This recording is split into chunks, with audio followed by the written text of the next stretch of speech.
Donald Trump has referred to Antifa in Portland as a beehive of terrorists and is threatening to deploy the National Guard if the riots don't stop.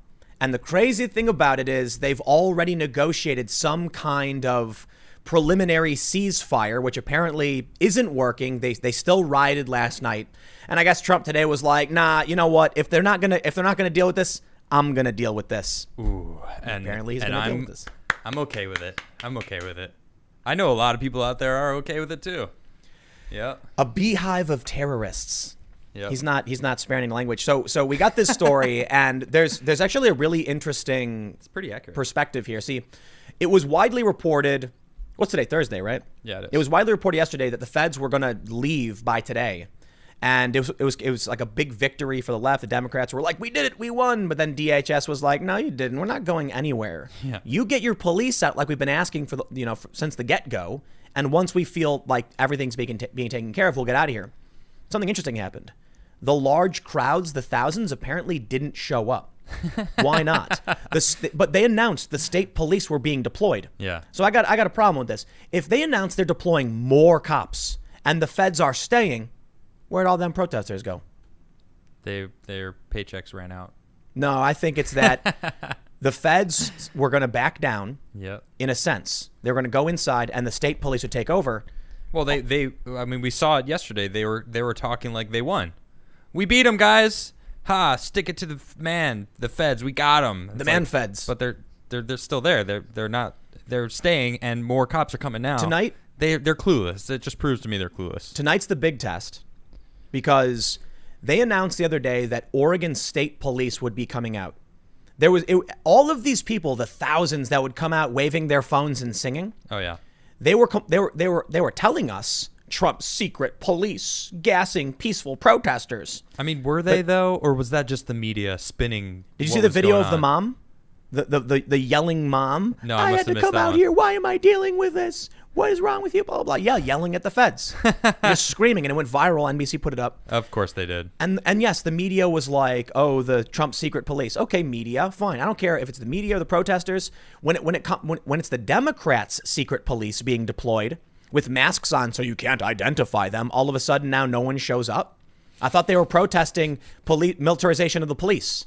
That's what I was told. I was told by the local journalists and the people on the ground, it is a police militarization protest. Yep. Except they don't protest now that the Democrats are sending them out. No, they all left. I mean, I am so used to their hypocrisy. It's not even surprising but anymore. Listen, it's the individual people. It's True. not the politician.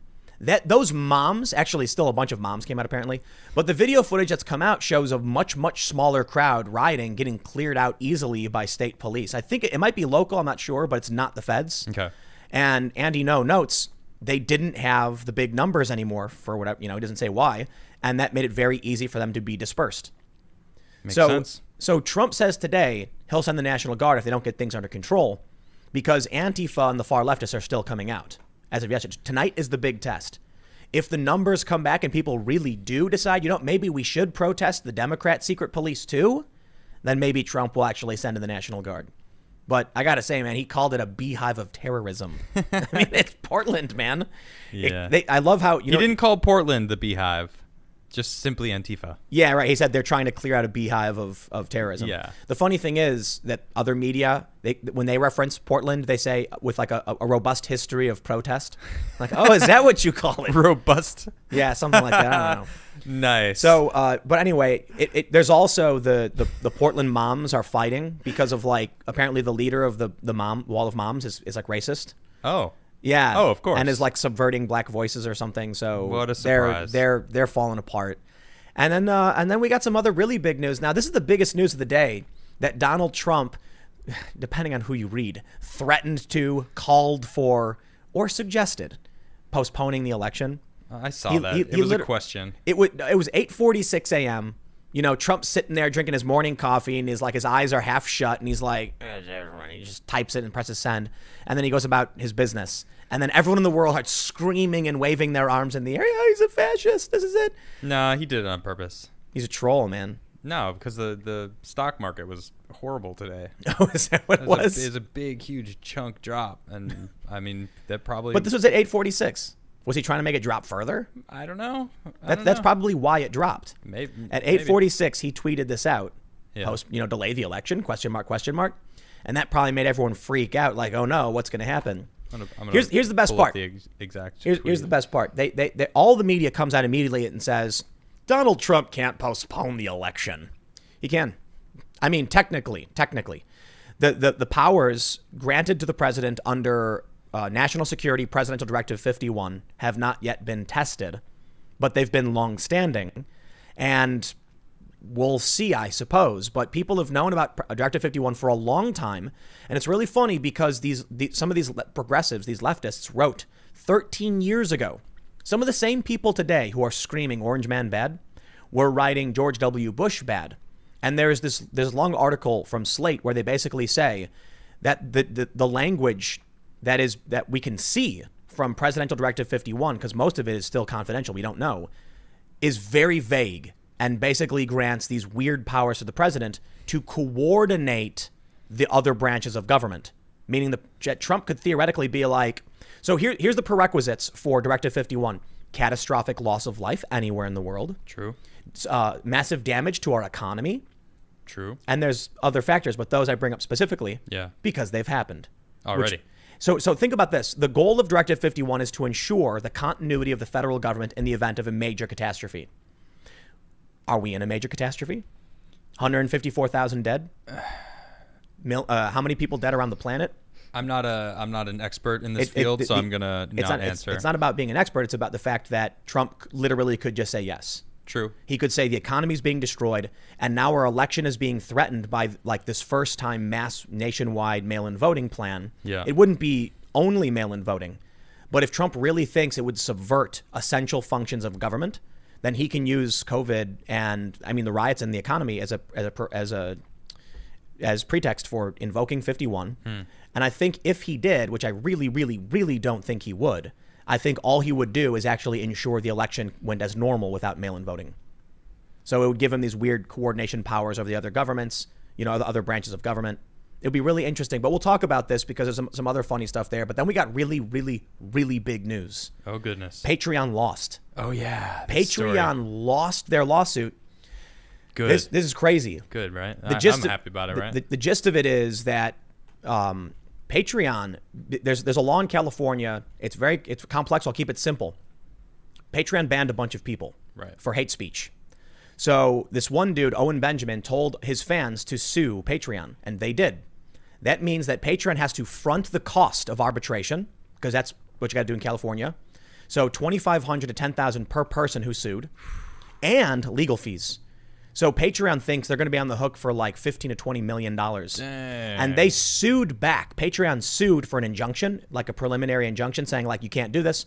Literally told the judge, if you side with them, we will be forced to front like millions of dollars. And the judge was like, I don't care. This is longstanding California law. Boom.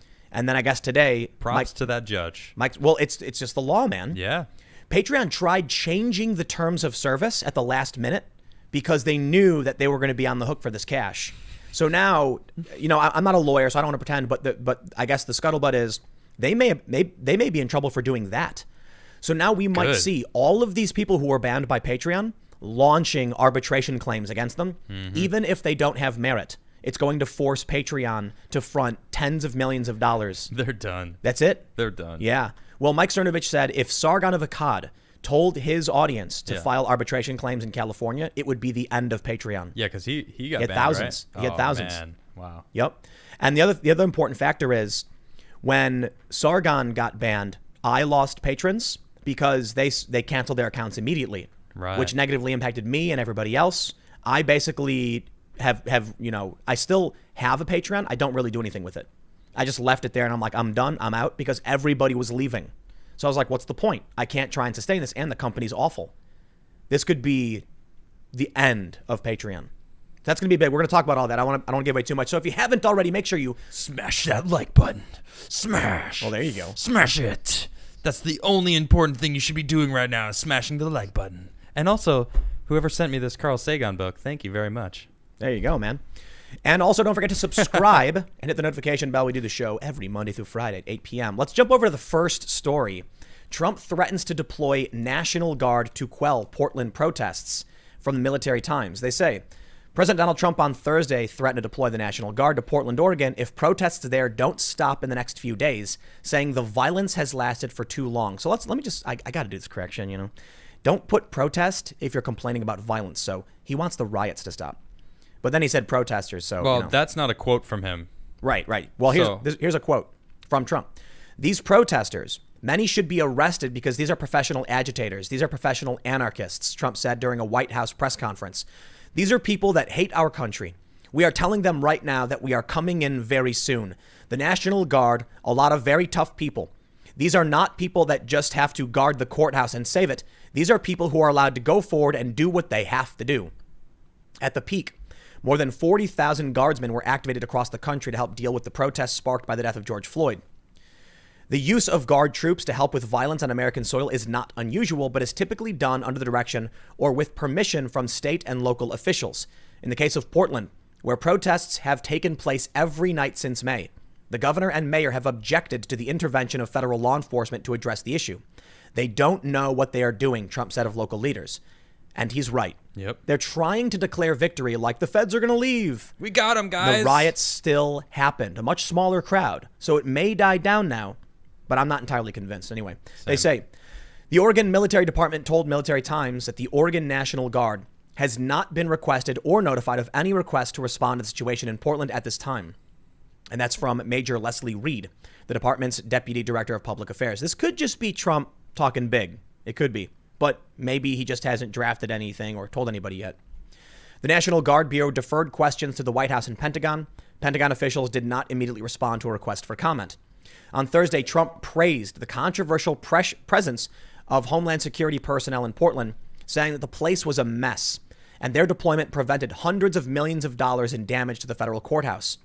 Trump said those officers, quote, are working today and probably tomorrow to clean out this beehive of terrorists in Portland. If they do it, I will be very happy, he said.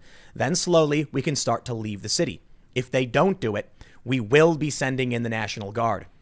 The president's announcement comes just 2 days after a congressional hearing where a District of Columbia Army National Guard major who was working on protest control during June 1st demonstrations outside the White House testified that federal agents were overly aggressive in clearing out peaceful protesters.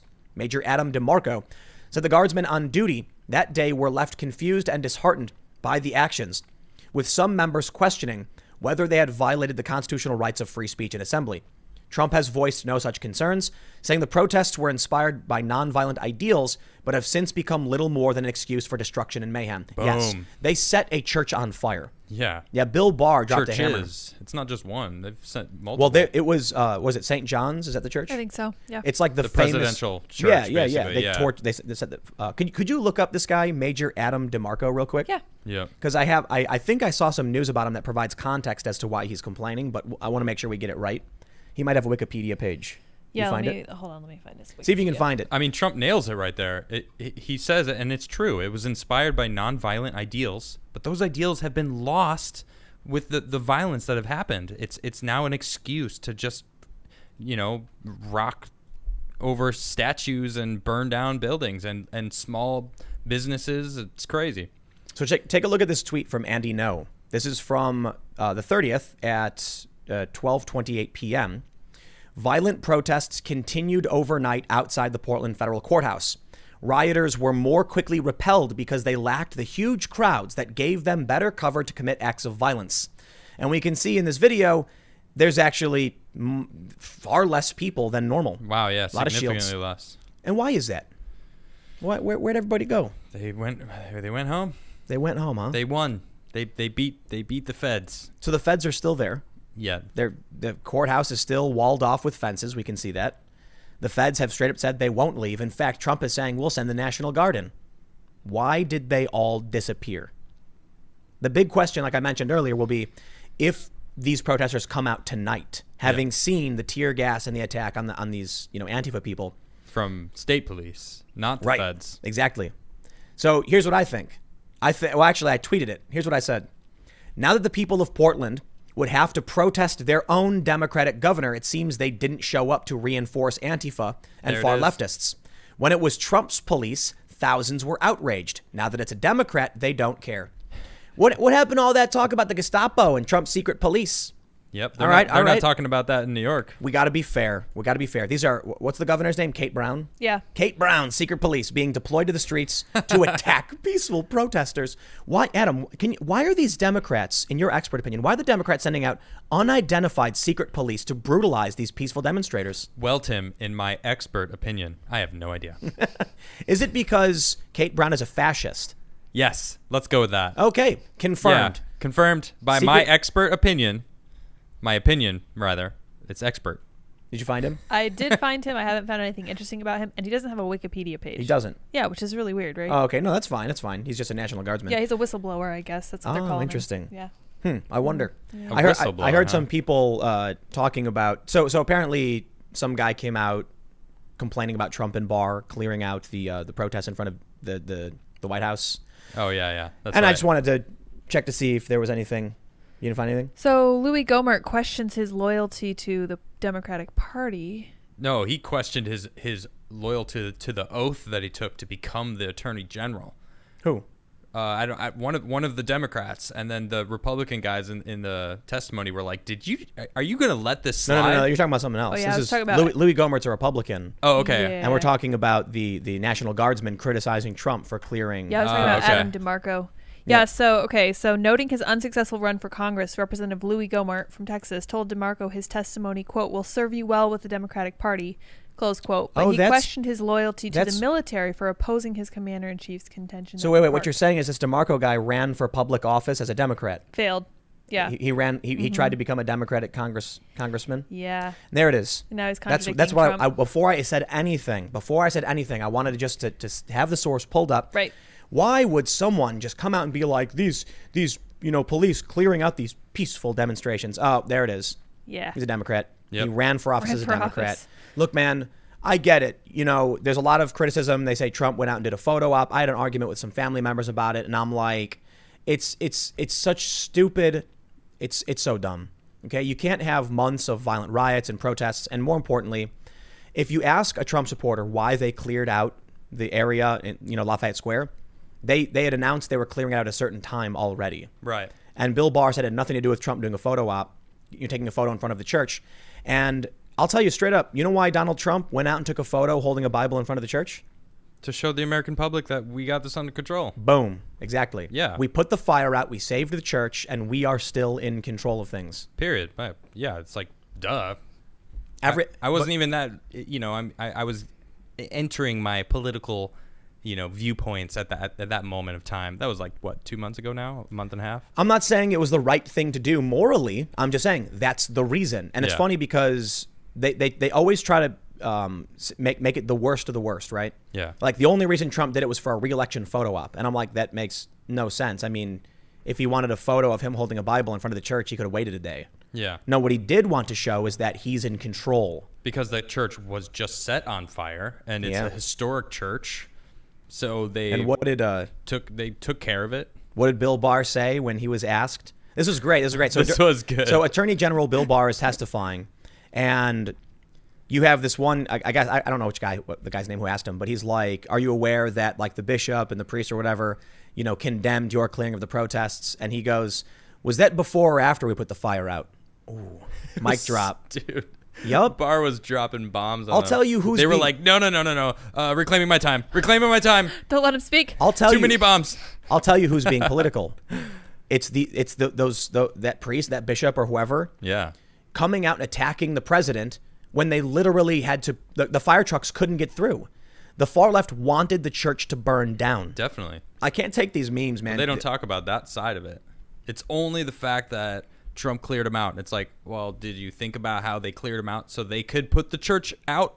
The fire that was burning this historical church? It's crazy information warfare, Yeah, it is. It's like trying to if people don't hear it, they'll just assume whatever the worst is. Or whatever they're told. So here's what I see a lot in these memes. I've seen a ton of these memes. It's like, it said something like, if save the whales doesn't mean F the fish, then why do people get so triggered by Black Lives Matter? And I see this meme being shared by a bunch of progressives, and it says to me they don't know anything at all about Black Lives Matter. And so I politely respond, and I just say, I think a lot of people are upset because their movement on their website calls for disrupting the nuclear family. Yeah. Like that's, liberal and conservative alike are going to be kind of offended by that. Some people won't care on both sides. But I think some people see that and they're like, I don't like that. And then they're like, what do you mean? That's not what Black Lives Matter mean. They get confused. Like, well, have you gone to the global movement's website? And read their doc? Because it says that. Down with the patriarchy and down with the nuclear family. It's patriarchy, what? Gender norms, Western family. Yeah, I'm not saying morally right or wrong. I'm saying here's a thing that makes people kind of be like, I don't like that. Yeah. And that's it. But when you get your news from memes, instead of actually asking the person why they're upset. God, I hate meme news. Yeah, that's all it is, man. I can't stand them, man. Yeah, well, that's how the left gets their news. Yep, it really is. Right. I mean, and I say the left, but it's the left is more likely to get their news from memes. And we all know the left can't meme. This is a proven fact that they cannot. I learned it on the internet, so it's true. Well, you know what's interesting is it's actually like an 80-20 thing where like 80% of the right has successful memes. Okay. But memes live or die. You know what I mean? That's a good point. So they're good or they're not. Right. And the bad ones disappear and the good ones move up. The left, it's like 80% of their memes are trash, but they do every so often get something good out that works. Sure. It does. But this is why they need to control cultural institutions and media. And you know what? Conservatives are bad at countering it. It's a fact. That's how true. many, Because they're not on the internet. They're out there working. I mean, they're on their phones more than ever. Sure. Yeah. Nowadays. It's playing a big, has a big role in this. But I think when you look at Twitter, when you look at YouTube, for instance, and Facebook, you'll notice that conservatives do ridiculously well on all of these platforms, which says something. The left is... Ban them. Well, yeah, for sure. Absolutely. I know. The left is comprised of people who are being fed the news and just mindlessly milling about. The right is people who are going on social media, sharing and engaging with the news. Yeah. So if you're on YouTube and you go to a video of some like left-wing issue, you're going to see it's thumbs down to oblivion. All the comments are angry. Like, this is garbage. This is trash. Then you go to like a moderate or conservative, and it's going to be more thumbs up. Now, it is true that a lot of progressive YouTubers get mostly thumbs up, but they do have a higher density, it seems, of thumbs down. For whatever reason, I don't know. But typically, you can predict what's going to happen. Gillette does a commercial where they're like, toxic masculinity must go. Yeah. And then it's just thumbs down into oblivion. Maybe it's because conservatives are more likely to share news, and liberals are more likely to just share emotions, watch TV, or share memes. Yeah, that's what I meant. That could be it. I'm not entirely sure, but based on my conversations, man, it is. When I'm talking to people who are conservative, they tend to understand references I'm making when I'm like, so I'll be like this. So you heard about what's going on in California with repealing civil rights. Oh, yeah. That was on, Tucker was talking about that. I'll be like, yeah, that's serious, right? Yep. I'll talk to someone on the left and I'll say, so are you familiar with what's going on in California? No. Okay. Well, what's happening in California? They're repealing civil rights. Right. That's what they'll say. No, they're not. Like, wait, what? No, that's not true. I don't believe you. Yep. No. Look it up online. No, that I know California. That's not them. And I'm good. I'm good. Send me a link about it. Every news story is like affirmative action, and not really telling you what they're doing. Right. It's really annoying trying to break through the noise. But to people who are plugged in and constantly searching and reading the news, they understand the deeper context. Try explaining Obamagate to your average lefty, and they're going to be like, "Oh, this is crazy. What are you talking about? That sounds nuts." Talk to a conservative, and they're going to be like, "Oh yeah, because I heard about that." Because a lot more conservatives are a lot higher on the level of just hearing about it now. Just hearing about it? Yeah, they know about it. That's kind of what Q's all about. What I mean is, like, if you've got the average right-leaning independent, they've probably heard something about Obamagate and something about spying and unmasking. Well, you said it. I mean, they pay attention. They're more inclined to look for like actual news instead of memes. Be like, oh, this meme is news. I'll pass it along. I'm going to say it again. News Whip study. It tracked engagement and found the left was primarily engaging with Occupy Democrats. It is a meme page. They're not real. It's not real news. Yep. And the conservatives were engaging with Fox News. Fox News is biased, but it's news. They have standards. They have a corrections policy. They're NewsGuard certified. And then you have, I think the most shared now is Daily Wire and Ben Shapiro. Okay. But the left is still Memes. Yeah. And so I see like pictures of like a Black Lives Matter fist, and it'll be like, answer me this, conservative bros. If this, then why not that? And I'm like, that's not news, and no one thinks that. They're all fake arguments. Yeah. Here's a really funny one.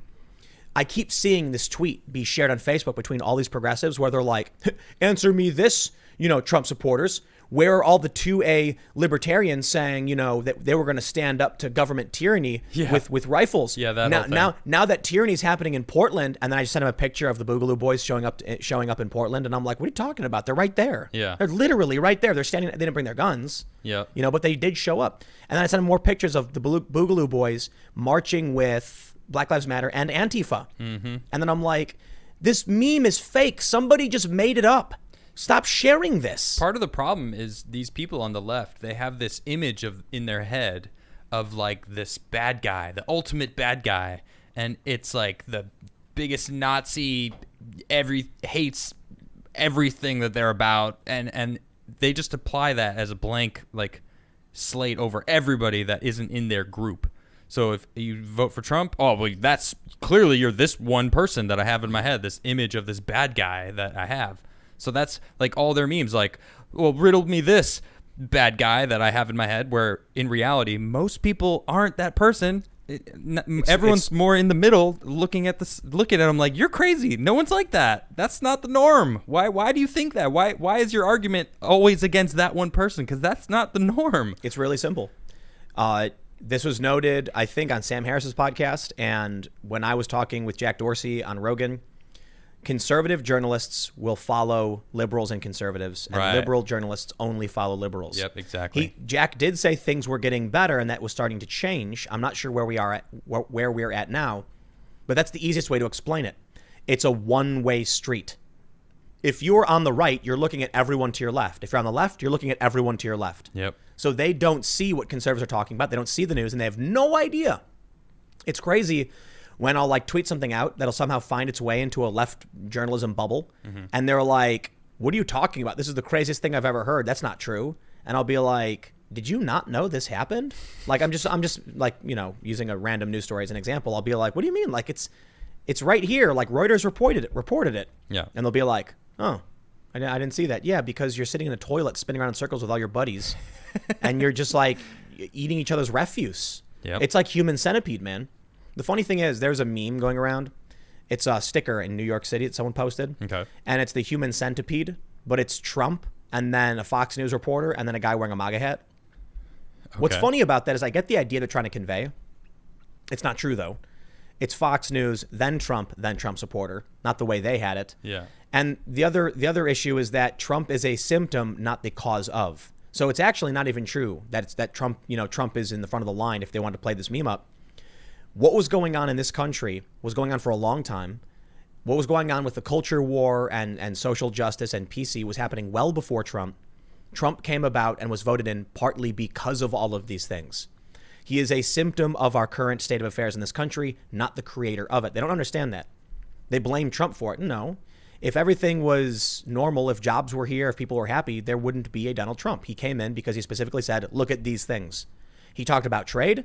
And he made fun of, Rosie O'Donnell and other people. Well, and he called out the establishment in a very specific way that I'm tending to lean on the fact that it's pretty true. I mean, a lot of the stuff that he was talking about, we're finding proof, and they're talking about it, and now subpoenas are being issued, and it's going to be a really interesting fall. They've been selling us out to multinational corporations. Yep. Everybody knows it. It's like every activist has been talking about it. Everyone was complaining about it. Yep. So when you got Bernie Sanders and Trump very early on talking about the TPP, NAFTA, and immigration, you had left and right-wing populists being like, here we go. Yep. Bernie Sanders, however, said, let me toe the establishment line. Being a millionaire sounds fun. And Donald Trump was like, I'm already rich. I don't care. I'm going to do whatever I want. And give away his salary. My yearly salary. But he gets like a boss. They spend way more money on Trump than his yearly salary. So he's giving away his salary. I get it. Same with every president. Whatever. That's true. A non-issue. Sure. But I'm just kind of like, to be honest, it's $400,000. Presidents get rich off their books and appearances. Their salary is whatever. I'm not going to write that off. I think that's awesome. Yeah, no, it's true. I agree. I'm not saying I'm not dragging him for it. It's a good thing he did it. Yeah. I'm just like, a lot of people want to act like it's the biggest thing ever. It's good. Trump is a billionaire, but I respect it. You know what I mean? Yeah. Like, sure. So I want to show you this. One of the big narrative bits that's been coming out around these protests is that white supremacists have been secretly disguised as Black Lives Matter. Well, we have this tweet from Jared Holt, and I must say, if Jared Holt is saying right now there's been no evidence to suggest this is true, it doesn't mean it's not true. I take his word for it. Jared Holt writes for Right Wing Watch. It's part of a progressive advocacy organization, and he writes about the right and from a left perspective. He's very biased, but he's come out and even said, on Tuesday, I asked Richmond police and the Richmond mayor's office to provide information to support the claims they made to this outlet that white supremacists instigated riots in their city. They have not responded to my request. Other outlets have asked for this evidence too, and have similarly come up with nothing. Richmond officials have presented no direct evidence showing white supremacists organized the protest, encouraged violence, or participated in any property damage. Okay. If this guy's job is to write about this stuff, and I think he's biased, but he's saying they've presented no evidence, then I think that's where we're at so far. There's no point in going around with the narrative claiming it's true. Now, Jared, I believe he does go on to say, though, it could be true if they're drafting up indictments. They're not going to release evidence. He says this story quotes a spokesperson for Mayor LeVar Stoney, who said police were still investigating and more arrests were expected. You know what the problem with this, though? This is the issue. You think a white supremacist, everyone just instantly thinks far right, but far left people can be white supremacists also. They are. And they certainly are. I mean, that's what we're seeing. The challenge is colloquial understanding. Yeah, they're trying to connect the far right, classic, what they would say a white supremacist. But in reality, they're very much far left white supremacists. And that's kind of what it feels like they're ignoring, because that's what we're seeing. Sure. And I tweeted about this. I said something like, if Jared is the one saying that they've not got no evidence as of right now, then I take his word for it, because it's literally his beat. If he saw if he saw like a tiny morsel of white supremacy, he'd be like, there it is, I found it. You know what I mean? So if he's not seeing it, but people immediately were like, I thought Antifa were white supremacists, Tim. I'm like, yes. But come on, the colloquial understanding of what they're saying is they're trying to insinuate specific groups of people are dressing up like Antifa to go out and make Antifa look bad. That's the specific claim. If there's no evidence of it, then I'm glad it's being, at least for now, not necessarily debunked, but like stopped. If they're actually going to issue arrests, if they're going to make these claims, they should present evidence before coming out and just saying this nonsense, because it basically makes everybody mad. I mean, we're asking the media to like present evidence for things that they're claiming. I mean, that had me giggling. Come on, that's pretty funny. Really? Well, hold on. This is why it's really funny. You'd think the media would be at least one step above a political, like a progressive advocacy organization. Okay. But that's why I think it's kind of funny to see Jared Holt, whose whole thing is like reporting on the right, to be like, where's the evidence? And the local media being like, the police said it. There it is. Like, here's the story. Don't you need like 3 confirmed sources before you can publish something as a fact? No. They read headlines saying, white supremacists secretly organizing riots. Boom. Says police. I saw the words on the internet. It's true. Yep. It must be true. It used to be before you published, you had 3 sources to confirm it.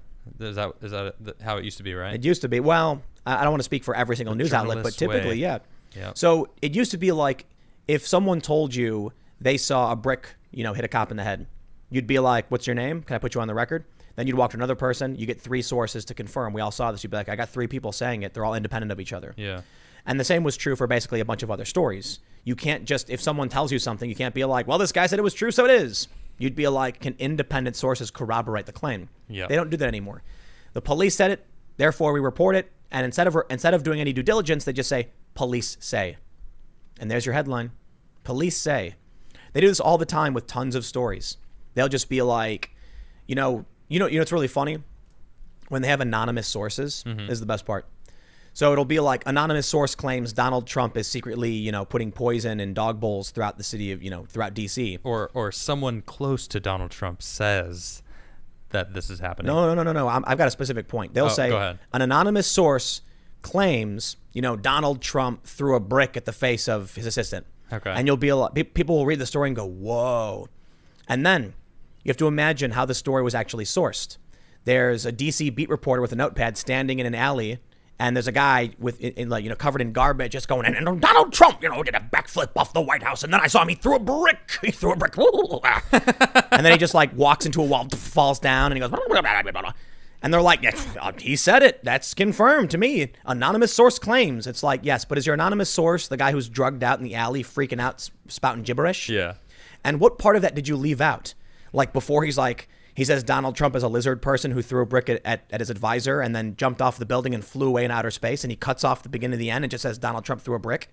Or it was a foam brick, and the advisor was actually playing catch with him. It was a football. But, football. Yeah. They do this stuff all the time. Right. It'll be like Donald Trump was throwing objects at his staff earlier today. No, he was throwing objects at a teenager in the White House lawn, but they're just throwing catch, playing baseball. It'll be like the disabled son of a military vet was visiting the White House when Donald Trump began throwing objects at him.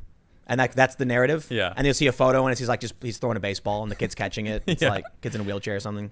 That's how the media rolls, man. Yep. But I'll tell you what. We got this story here. There apparently are some white supremacists in Portland. That's right. The Wall of Moms are racist. Oregon Live says Portland Wall of Moms crumbles amid online allegations by former partner. Don't shoot PDX. Oh, that's the name of the former partner. Look at this important announcement from Wall of Moms. I'm not going to read this to everybody, but they basically said it's anti-blackness and not to support the Wall of Moms. Wow. Wall of Moms, white supremacy confirmed. So all of those photos. Whoa, I'm sorry. Wait, that's only one source, Tim. Oh no, I'm sorry. You're incorrect, good sir. I'm using the Oregon Live, a trusted NewsGuard certified organization. Therefore, what they say is law. Oh, okay. Yeah. Oh, okay, good. I don't really think the Wall of Moms are a bunch of white supremacists. That's the joke. Yeah. But the point is they're being accused of being white supremacists because the only thing these left-wing organizations can do is accuse you of being white supremacist, racist, anti-black, whatever. And so now you get it. Here you go. Congratulations. I don't know what this X is supposed to be. It makes it hard to read. Oh, okay. I see. The Wall of Moms published the statement. They X'd it out and then said, edit for everyone upset about the post. We are not against moms. Everyone has a place in organizing. We are no longer in support of WOM leadership. Anti-blackness. Do not support Wall of Moms. After leaving vulnerable black women downtown after marching. I'm not going to read it. Thank you. Thank you. You know why? I'm glad. You know why? They're immediately trying to drum up racism where there is none. Yep. They're having a dispute because I guess someone got kicked off a social media account. So what happens? They say, well, they left people behind. It's like, what are you talking about? Well, it's anti-blackness, they said. Don't support them. They're racist. The lies are finally clear. And we are sad, but ultimately not surprised that anti-blackness showed its ugly head. What? Read the... Hearing them say the lies are finally clear is pretty funny. Come on. Yeah. What do you do when they're accusing each other of being racist and fighting each other? Laugh. The drama unfolding. Lots of us are trying to regroup and do things the right way. I mean, they do act rather racist. I mean, they're racists. Yeah. It's the stupidest story ever. I'm not surprised though. Look, I'll tell you what. Jared Holt says, so far they haven't released in, I believe it was Richmond, evidence that white supremacists were actually organizing. Yeah. Well, I got some new evidence for you. Oh, goodness. According to Don't Shoot PDX, the Wall of Moms are engaging in anti-blackness. That makes them white supremacists? Yes, that makes Wall of Moms the white supremacists. Okay. Therefore, in, I believe it's this video, you can see the yellow. Those are the white supremacists. Oh, so they came out last night. Yeah, they're there. They're in the video. WOMs. Yeah. WOMs. So you can see some of them. They wear yellow helmets and yellow shirts, and there they are. It's like wearing a medic. The guys with the medic crosses on there. They're not medics. Some of them are. I've seen them in the front pushing at the cops. So it's like that's not what a medic does. The medic is in the on. back to help people if they get hurt. There are medics. Uh-huh. They wear red crosses. Okay. And there are journalists. They wear press. Yeah. And Antifa learned how to engage in propagandistic warfare By doing exactly that. So they'll pretend to be medics and they'll pretend to be, filmers. So what journalists. you're saying is, I'm right. Well, you can't make it sound like every single medic is secretly Antifa because there's Well, that's what you're here for, Tim. right. Excellent. Yeah. So Good teamwork, buddy. If you even so in like I'd be willing to bet for the most part if you're on the right, and I've seen this happen, if you're like wearing a Trump hat and you get hit in the head with a brick, one of these medics will come to your aid and they will help you. Okay. Straight up. So it's not. However, the problem is you don't know when Antifa is pretending to be a medic and then going, I'm a medic, man, I'm a medic, you can't arrest me. And then they get arrested and then they say, the police arrested medics and journalists. That's why I get really annoyed by these journalists who scream at the top of their lungs at police. F you, man, F you, you can't do this to me, I'm a journalist. It's like, dude, listen. You're another random person in the crowd. You need to be aware of your surroundings, and you need to know what the police are going to do, when they're going to do it, and stay out of their way. Yep. Yes, you have a right to film and record, but you can't expect a human being to act like a robot with programming being like, beep, boop, boop, it says press. Therefore, sorry, sir, you're free to do whatever you want. Especially when Antifa literally walks around. There's a photo of a guy wearing press on his helmet, waving the Antifa flag. Yeah. He's not a journalist. He has no camera. They do it on purpose. They also put walls of moms in front of them so that when the cops move in, they say, oh, they're attacking the moms. How dare they? I'm going to tell you what I'm going to do. Secret police. Oh, wait. It's not his police anymore. Kate Brown's secret police. It's the state police. I'm going to tell you what I'm going to do. Oh, what are you going to do, I Tim? am forming an organization. Oh, goodness. Called the Weak and Vulnerable Elderly Grandmothers. Oh, man, I'm a little disappointed. I wanted it to be the Wall of Tims. Nope. That the Weak and Vulnerable Elderly Grandmothers will be the name of our group. It's going to be comprised of a bunch of 25-year-old, very big, burly, right-wing Trump-supporting men. And then when they put on an event celebrating Trump and Antifa shows up, the media will be forced to report Antifa threatens and attacks weak and vulnerable elderly grandmothers. You see how it works? I do. I like it. Yeah. Sneaky. I love it how they're like, we're anti-fascist, therefore, like, you're dumb if you think that we're actually fascists. And it's like, well, apparently you're authoritarians, and now you're being accused of being white supremacists. So what am I supposed to call you? It's not a good look. It's like they call themselves like the good guys. Therefore, you can never accuse them of wrongdoing. But we're the good guys. It's our name. Duh. Well, there it is. Okay, fine. The weak and vulnerable elderly grandmothers. Antifa beats and chokes weak and vulnerable elderly grandmothers. Wall of beanies. Wall of weak and elderly grandmothers. Weak and elderly. All right, well, that's basically Portland. Let's talk about the election, man. Oh yeah, this. Oh yeah. Because we've got some funny. They're conspiracy articles, I guess, but they're real. Do you have his tweet? The actual tweet pulled up? It's probably in here. So I have. There you go. Oh yeah, okay, there it is. Wait, what? Oh no, this is an old one. It's an old tweet. CNN, of course, they probably wouldn't pull up the actual tweet. Of course they don't. Yeah. Yeah. He claimed without evidence the conduct. You know what, man? I'm going to tell you this right now. The media is lying to you. In 2012, the New York Times wrote, as absentee ballots expand, it's like, I forgot, I'll paraphrase the headline, but it talks about the increase of fraud and error. And in the article from 8 years ago, it says there's a higher margin of failure the more mail-in voting you do. But that was during Obama. Now that it's a serious issue and it's going to cause serious crisis in our election, they keep saying, Trump said without evidence. How many times have I got to tweet this? The New York Times in 2012 said this. NPR said it 2 weeks ago. 65,000 ballots didn't get counted because of no fault of the voter, because the post office screwed up. You know, Jerry Nadler back in 2004 had this long speech about how mail-in voting and paper votes is super easy to fraudulent and be fraudulent. Sounds about right. Yeah. And Nadler said that. And now the media is just relentless in. I gotta be careful here. What I mean by the media is like CNN is one of the most prominent news outlets. They even claim they're the most trusted name in news. Reliable sources. That's what they want everyone to believe. That's why they make it their slogan. Yeah. Well, to be fair, Fox keeps saying fair and balanced. So like, make sure you think that too. Yeah. But the reality is there's a ton of evidence right now that mail-in voting is going to be a disaster for this country. 100%. It's already happening. I agree. The New York Times and NPR have recent articles talking about this. Paterson, New Jersey, they canceled 20% of the vote. That's crazy. So Trump says that it's going to be the most. I have it right here. Yeah, I'll just read it. This is verbatim. With universal mail-in voting, in parentheses, not absentee voting, which is good, in parentheses, 2020 will be the most inaccurate and fraudulent election in history.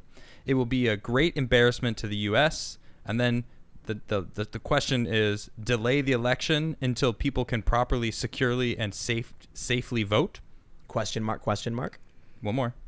There's 3 question marks. There's 3. Oh, Oh, wow. well, that seals the deal. Yeah. I mean, course. that's how big of a question it is. Pretty big He question. didn't say who would. He didn't say he would. He didn't say it would be done. It was a question. 3, yeah, a 3 question mark question. And he basically didn't even, it's not even a full sentence.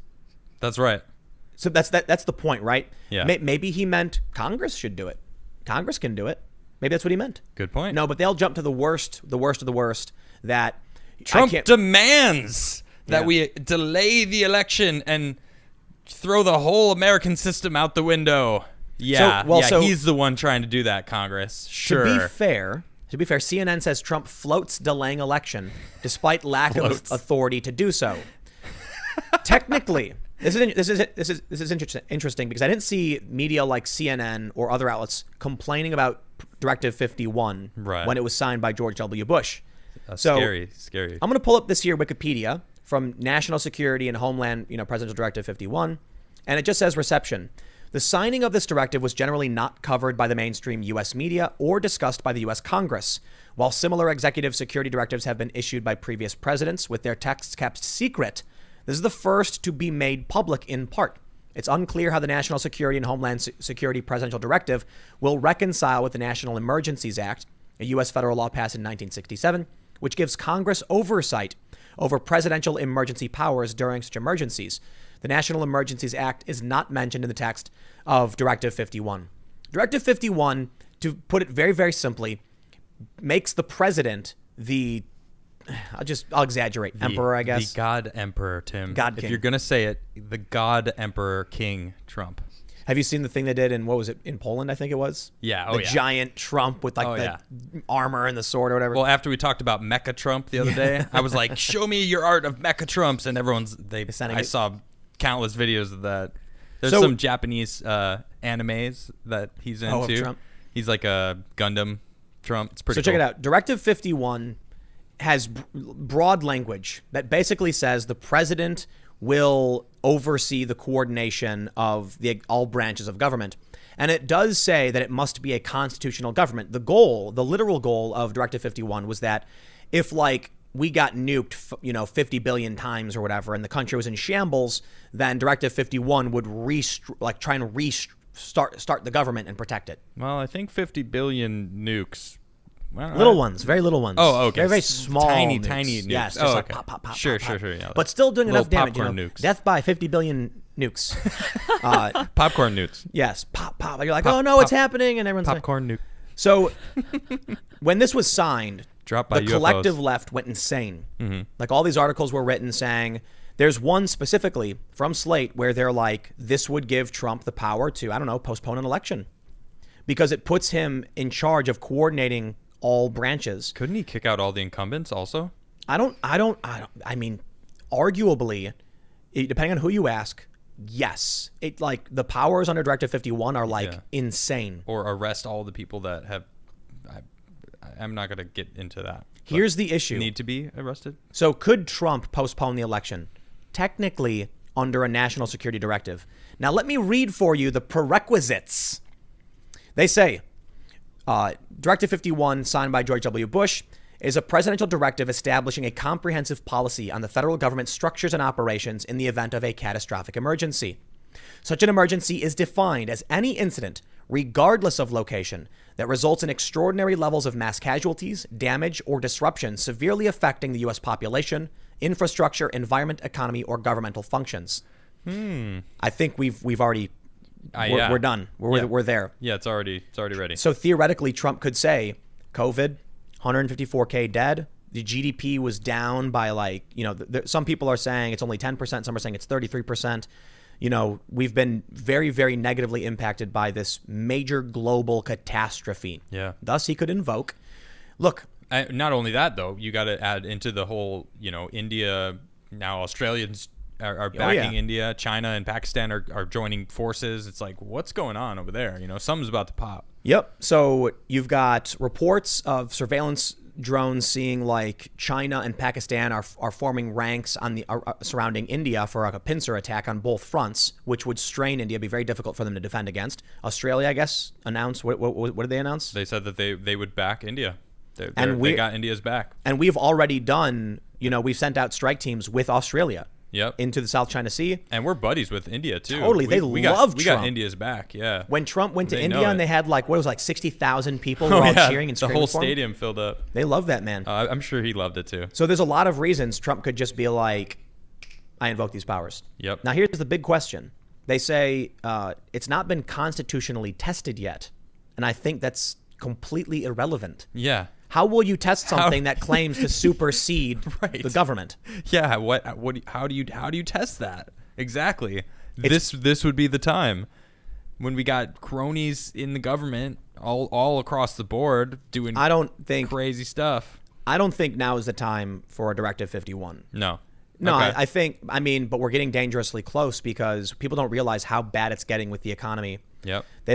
People don't get it, man. You can't just print money. You can't just keep printing money. That's what they want. Now, interestingly, though, I wonder, it's really hard to know exactly what's going to happen to the value of the dollar. Could there be deflation or inflation? Because the dollar becomes worthless, will people just start demanding ridiculous amounts of money? Or because there's no services available, people are willing to do jobs for dirt because they're desperate for work? It's hard to know for sure. Good point. You might have people being like, I'll take minimum wage now, which could theoretically deflate the currency. But regardless, basically, everybody agrees. Everybody agrees. When you print money like crazy, you're starting to destabilize the economy and shatter confidence. Everybody agrees. We got the best UFOs. We got the best economic instability. We got the best printing of $6 trillion. And now they want to extend these benefits. And that's going to lead to chaos. The housing market's going to be in chaos. The stock market's already been going ridiculous throughout COVID, up and down and up and down. It's just been nuts. So are we getting close to the point? Here's the question. Do you wait until after everything explodes to invoke 51? Or do you invoke 51 before it explodes to prevent it from exploding? It's a good question. I mean, he shut down the flights from China, in February, middle of February, end of February, was it? And everyone was like ridiculing him and coming after him, and it's like, now they're saying he didn't do enough. Now, yeah, exactly. They were like, if he shut down travel a month before, he could have saved 50,000 lives, and it's like, you complained when he did it. Mm-hmm. Yeah, exactly. Like, this is ridiculous. And you were trying to impeach him at the time. Yeah, they were. Yeah, it's like, what? Yep. I'm so sick of the left. So here's the big question. Democrats. If COVID is really as bad as they say it is, Go on. Is really as bad as they say it is, that it's causing all these, like it's the end of the world, basically, that we've all got to bunker down. And it's what we're on, like day 134 or whatever of the 15 days to slow the spread. Yep. So I'll tell you what, at a certain point, maybe Trump says, I agree with the Democratic governors. This catastrophe is serious and we need an emergency. I'm going to invoke 51 to ensure the continuity of government. They're like, wait, no, it's not that bad. No, it's good. No more masks. We're good. What they'll do is, listen, like they mention over on this article, what they'll do is Congress will invoke the National Emergencies Act, which gives them oversight over presidential emergency powers. What will happen is they'll argue they have authority. Trump will argue he has authority, and then lines will form. I got this. Ready? Can I get my foot? Yeah. Civil war. Yeah. Aliens. Civil Maybe war. both. Yeah. Why not both? Maybe both. And some popcorn. Maybe nukes. that will be the final unifier. We're ready. We'll start running at each other, and then the sky will light up, and we'll be like, whoa. The UFO comes down, and then starts spinning in front of me. A Proud Boy and Antifa will link arms and go, "Let's do this!" And they'll turn and they're shooting. The Proud Boy's got like an AK and he's shooting at the aliens, and Antifa are throwing mortars. Yeah, and they all team up, united against the alien threat, because the aliens, I guess, are some kind of political ideology that both oppose. The aliens are liberals. There you go. Okay. So the far right and the far left are like, no, liberals, moderates. And they go up against them. Moderates. You know what, man? A lot of people have asked me when I tweeted about this, like, technically Trump could do anything he wants if he invokes these emergency powers. Yeah. I don't think he will, because I think the true intent of 51 is like, when you wake up and, you know, the White House has been wiped off the map by some kind of crazy, you know, what do they call them? Rods, tungsten rods from God. Yeah, the tungsten rods. It like slams in the White House, boom, like DC is gone, and you're like, what's the government?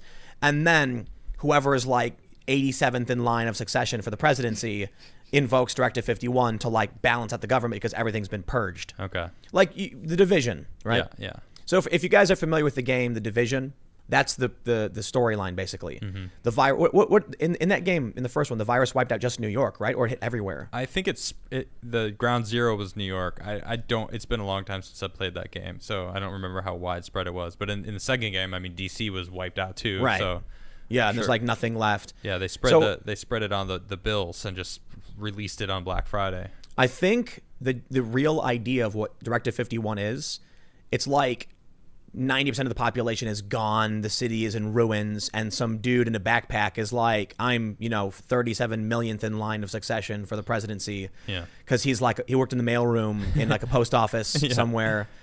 Duly elected postal worker, he's a postal commissioner or something. Duly elected. He's a postal ombudsman from like a small town in you know, Arizona or something, in a desert town. And now it falls on, he gets a phone call one day and they're like, I guess it's you? Like, we went down the list, 40 million people. And you are the designated survivor, sir. Some guy. Come with us, President. Yep. But I think the idea is like, it's supposed to give you a framework if the country has truly been destroyed. I think it's more likely that, I mean, we're clearly divided right now.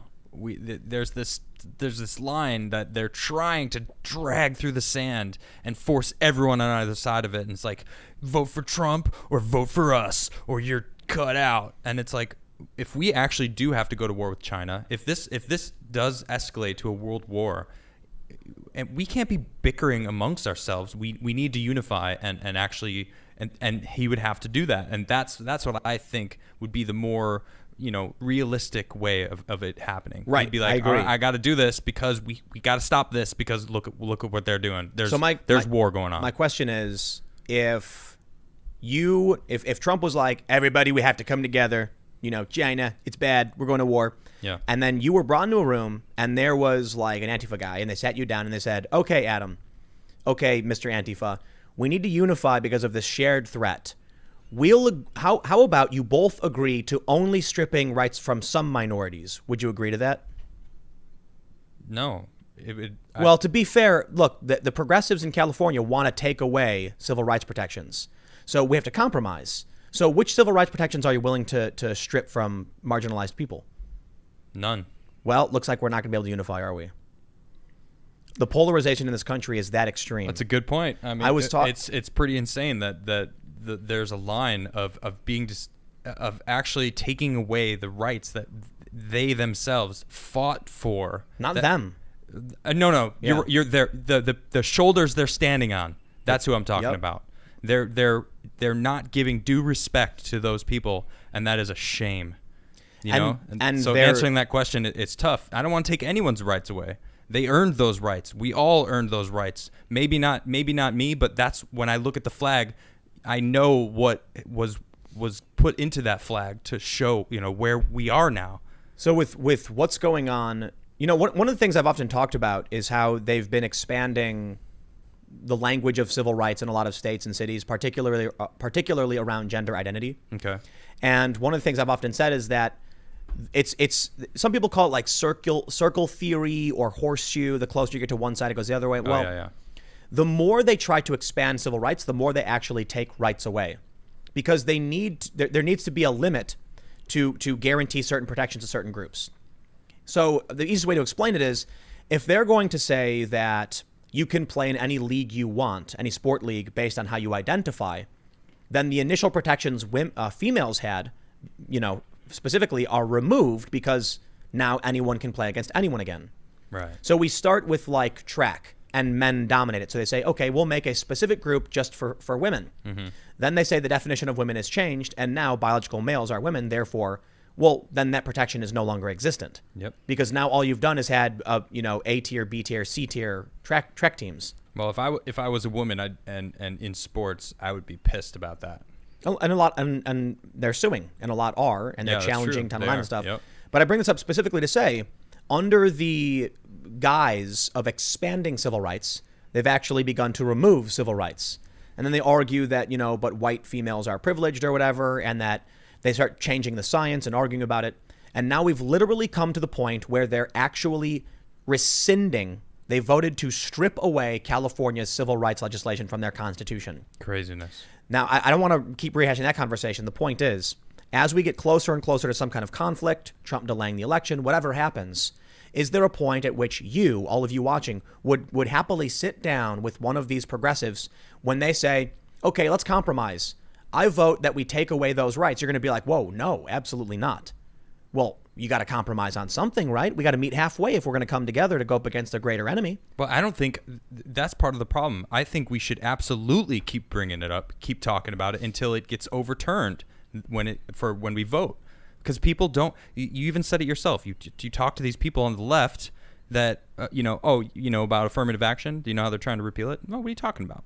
Well, they're not trying to repeal. What do you mean? Well, they're trying to amend it. Excuse me. They're trying to repeal. There's nothing to do with affirmative action.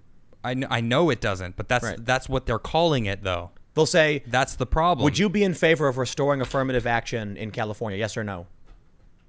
It's like, define restoring. What exactly are you doing? Well, they're striking certain words from it. Here's how the polling would work. The pollster would say, are you in favor of supporting the affirmative action amendment to allow affirmative action in California? They would say yes. Then they would publish it saying 75% support stripping civil rights law from the Constitution. Right, exactly. Because they don't know what they are talking about. It's the problem. What I'm specifically referencing is how the question is framed specifically so that you end up supporting something in any other terms oppose. Right. So if we're sitting in the room and I'm sitting with Mr. Antifa on the other side of the room, and they go, well, how about this? What about this? Would you agree to at least compromise and repeal or not repeal whatever they're doing? What are they just striking a couple sentences? Yeah. Right. So it's actually a big section. Yeah, it's a chunk, but it should stay. I'm willing to bet you put most people on the other side that are on the left in that room and you explain it all to them. Most of them are going to be like, what? No, I don't want that. And the problem is when I talk to my friends who are like hardcore progressive leftists and say something like, would you be in favor of this? They're like, no, that's ridiculous. When they look it up, all of the news outlets say it's affirmative action. They don't tell you what the bill actually does. Exactly. But that's not... with the news outlets. I can't stand them. Right. But that's not the reason I'm bringing this up. The point I'm bringing up is I don't believe that how widespread intersectionalism is, there is a compromise because intersectionalism is incompatible with liberalism. And I mean true liberalism, like John Locke, the foundation of this country, the consent of the governed, freedom of speech, expression, life, liberty, and the pursuit of happiness. Intersectionalism is incompatible with American values. Seems like it. When you literally... So one of the reasons why we have civil rights law is because the words of the Declaration of Independence, the words of the Constitution, forced it to occur. People argue, hey, if you think all men are created equal, then you have to get rid of slavery. And people were like, oh, yeah, he's right. Absolutely. And we did. And then you had really amazing people, Booker T. Washington, Frederick Douglass, who were like, about those freedoms you claim to support. Yep. And then a bunch of people were like, that's a good argument. You're correct. We were wrong. Mm-hmm. And then the bloodiest war ever was fought to end it. Yep. So now we've ended up to the point where you even have the Supreme Court arguing you can't discriminate based on gender identity. Well, no, you can't skip past Martin Luther King in the 60s and what they went through, the Civil Rights Act, because that is another step. That's what they're trying to take away that legacy. And people don't realize that. And that's the key. Like we can't just skip over that because that's huge. Because they weren't created equal at that point.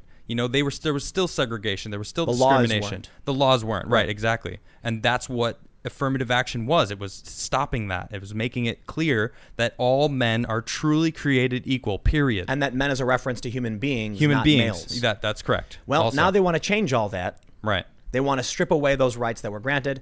And again, I'm not trying to keep rehashing that argument. I'm talking specifically about the context of war, conflict, civil conflict, international conflict. How would you sit in a room with someone who says straight up, I do not believe in this country. I believe this country should be destroyed. And I think your values are evil. Well, that's assuming that 50% are on this side and 50% are on that side. Well, that I will never I don't see that It's at not, all. though. I know it's not. No, That's no, what no, I'm no. saying. It's assuming there's a small portion over here that feel that way, and they can go live in another country if they want. And that's the exact same thing that happened during the revolution. The mistake is that what's actually happening is zealous armed factions are the ones engaging right now. And there are people in the CDC, at least 10%, who signed a letter demanding that they declare racism a public health emergency. The Army has an office of diversity, that all of these major brands are supporting this. And whether or not the individuals do, they have bent the knee specifically to this. Every major league sport now coming out bending the knee, literally bending the knee. That's what's so hilarious about it. They were like, get on your knees. And they said, okay, and did it. And are there enough of the fringe far left extremists to wage an insurrection of a legitimately crazy scale? And I think most people will do nothing and say, leave me alone. And it'll come down to who wins. And I hear this all the time from people saying that, like, you don't understand, Tim, the military and the police would side with Trump in 2 seconds. It'd be the shortest civil war in history. And I'm like, have you ever actually gone to these military bases and talked to some of these people? I know some who say this have, and maybe their buddies in the military are, more conservative. But I've met tons of cops who would be like, I'll just do whatever I'm told. We've seen it. 2 cops went and arrested gym owners because the Democratic governor said to. So if Trump said Directive 51 is being invoked because we're going to go to war with China and COVID, destroyed this country, and then one Democratic governor instructs the National Guard or the police to do something unconstitutional or defy Trump, they'll do it. It's not about whether or not there's enough fringe leftists. It's that we're already seeing it. Kate Brown can deploy her secret police and no one cares. So that's enough. Well, there's a difference between where we're at now and what that would mean, because there's still some semblance of order, and when what you're suggesting, when he enacts Directive 51, order would go out the window, and then suddenly they'd be like, let's go, because everyone would hear him say it. Or if not, I mean, I would assume most policemen pay attention to the news and actually watch Trump's speeches, so they would probably hear it. And they would probably be like, all right, if we're going to war. And then all of a sudden the governor calls and be like, no, don't worry about China. Worry about the feds. I have a feeling, again, I'm just using my own knowledge, my own assumptions of the general American public. They're going to be like, okay, we know that we're going to war. Why are we fighting each other still? In New Jersey. Especially when it's just a minority. Like, I know you said it. They've infiltrated everybody, this far left. It's not even about that necessarily. Okay. So I was at a gun shop and I was asking, like, what do I need to know in terms of laws for, like, buying the gun, bringing it home? And we got to talking and they told me a story about a woman who lived in Philadelphia. For those that aren't familiar, where we live in South Jersey, it's like very, very close to the Philly metro. It's Philly suburbs. And about an hour from Philadelphia is Atlantic City on the east coast of South New Jersey, which is basically East Coast Vegas. Like a lot of the same restaurants, a lot of the same casinos, just, East Coast style. This woman lived in Philadelphia, and Pennsylvania has better gun laws. She had a concealed carry permit, and she made the mistake of not checking the laws. And she was like a new, relatively new gun owner. She was driving to Atlantic City to go to the casino, and she gets pulled over. And the cop comes up to her, and he says, how are you doing, ma'am? And she says, because she was taught this at her school, to inform the officer that she's armed. And she said to the officer that she was concealed carrying. And he says, okay, ma'am, can you step out of the vehicle for me? You're under arrest, felony charge, 4-year minimum. Fortunately, I guess the NRA stepped in and got the charges dropped, and it was a big scandal. That's the story they told me. I don't know if it's true or not. Okay. I bring it up because the Second Amendment is clear. The right to keep and bear arms shall not be infringed.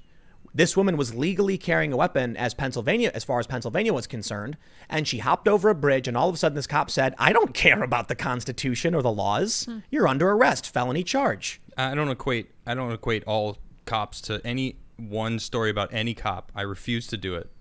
I know cops personally. So when across the country, friends that are cops. When across the country they've been ticketing and arresting people for violating the edicts of governors that violate the Constitution, what do we call it?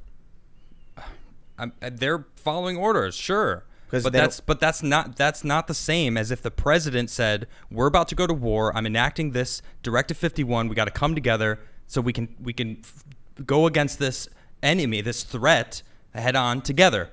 That's not where we are right now. That's not where we've been. People are afraid of this pandemic, or what was a pandemic. Whatever it is, it doesn't matter. Now there's riots. Now the cops are afraid to even be cops. because they're being attacked. This is an unprecedented time. You can't just like apply this blanket thing. Like, sure, yeah, the story of the one cop who was like, I'm just following orders, you're arrested. One cop?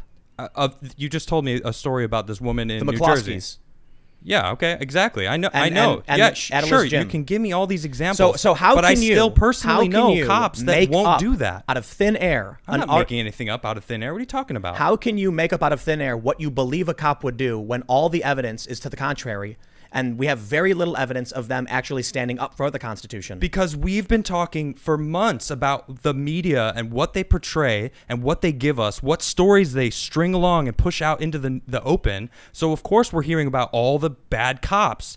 I know personally good cops that would not do that. You're right. I know that there's stories out there of good cops that are not mandating the mask. They're like, we're not going to be the mask police. And there's the sanctuary cities in Virginia where the sheriffs were like, nope. Right, exactly. The point is, it will not be every cop saying, you're right, Trump, we're with you. It's going to be split down the middle of a bunch of cops saying, I'll do whatever I'm told by my boss, and a bunch of other cops saying, I'll do what the Constitution mandates. So when Virginia tried to pass these laws that would seize guns, the sheriffs were like, not on my watch.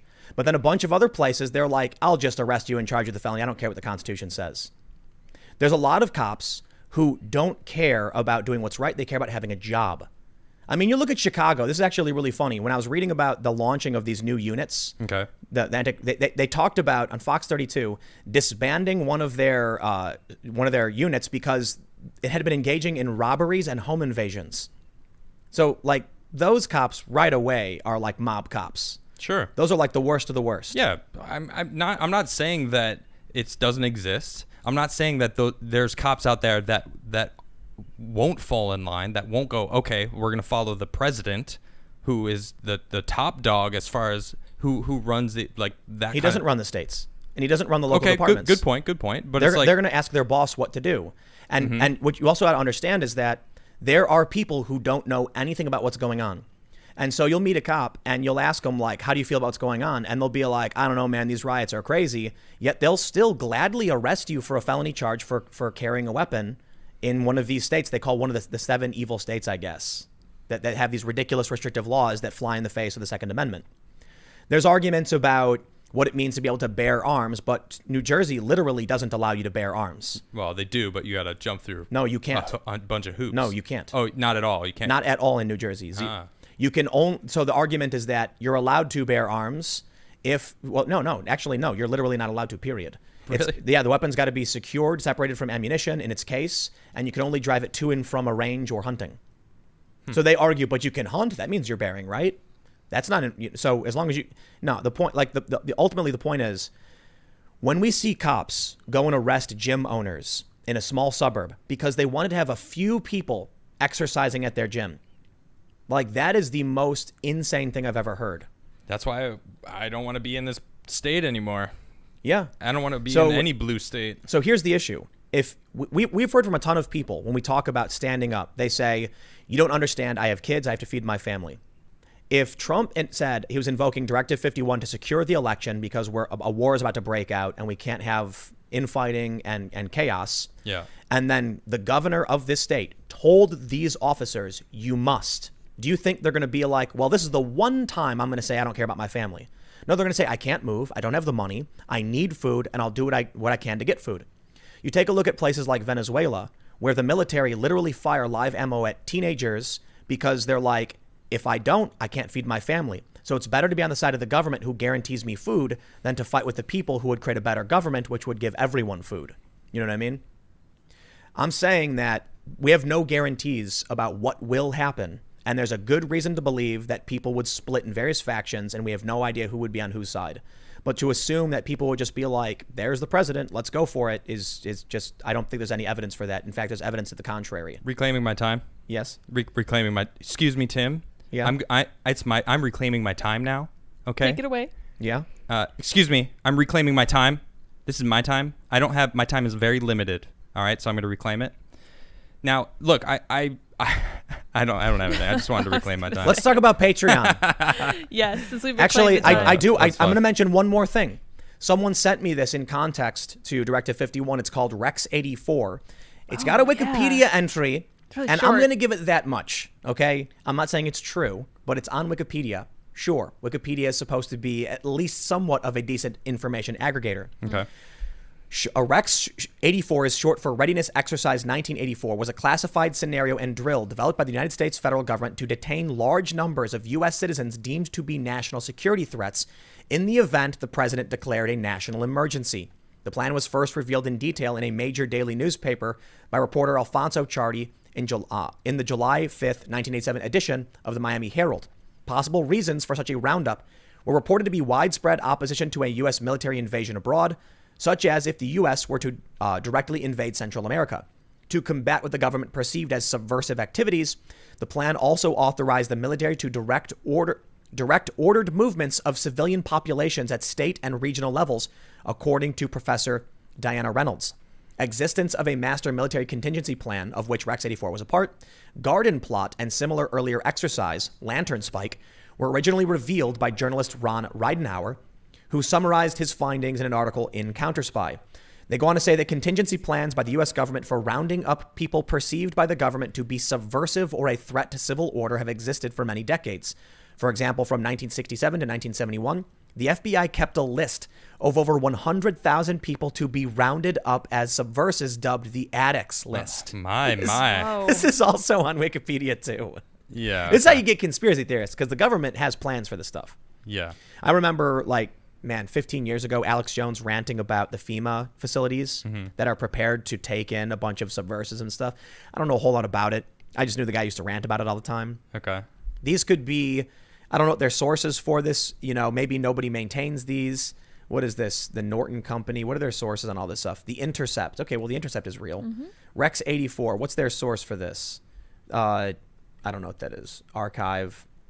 What's their first source? Wow, they have 3 sources. Well, so that's old school. South End Press. That's how it used to be, right? Better than most journalists. So this, my fear about this kind of stuff, and even with Directive 51, there was wording in both of them that said the federal government, and in Directive 51, the president can enact it, but then the Congress can enact it also, and kind of check the other one. Right? In 51? Yeah, in 51 it says no, the National Emergencies Act. Oh, okay. It was a different act. Yeah. But it's basically the same thing, but for Congress instead of the executive branch. Okay. Except if the president declared that he was the coordinator above all branches, then they're going to be like, no, you're not. We have the power. And he's going to say, no, you're not. I have the power. And the executive branch is the branch that actually deals with going after, enforcing laws and things like this. So if there were people loyal to Trump, they'd be like, okay. This is the important factor, man. Matt Taibbi wrote about this, the counting heads phase. And a scenario he describes is you'll see 2 black cars speeding as fast as possible through Washington, D.C. Yeah. They'll both crash, and then people jump out, run full speed to the D.C. Police Bureau, and yell at the cop, arrest this man, to the other guy. Yeah. And that's when the authority is challenged. The police are going to be like, and eventually they're going to have to choose who they're going to actually arrest. This is sounding an awful lot like TinfoWars. But these things are real. I'm not talking about, this is Matt Taibbi's writing. Yeah, okay. Here's the thing. No, I get what you're saying, though. What people need to realize is that it's one thing when everything's calm and normal to be screaming about aliens and all this other stuff. It's another thing when we're experiencing an economic shutdown, 130 some odd days, massive economic collapse, potential war with another country. We are in unprecedented times. Yes, we are. At this point, to speculate as to whether or not the president will declare a national emergency to enact emergency executive authority is not outside of the realm of possibility. I agree. In fact, I would argue it's very likely. Well, especially when his direct opponent also is. I don't know can we even talk. I mean, the whole Obamagate thing is pretty insane with the actual proof that they have of them colluding to bring him down. Bill Barr has just said he will not wait until after the election to reveal the Durham report, the investigation. And there's 2 people investigating the whole thing, too. Right.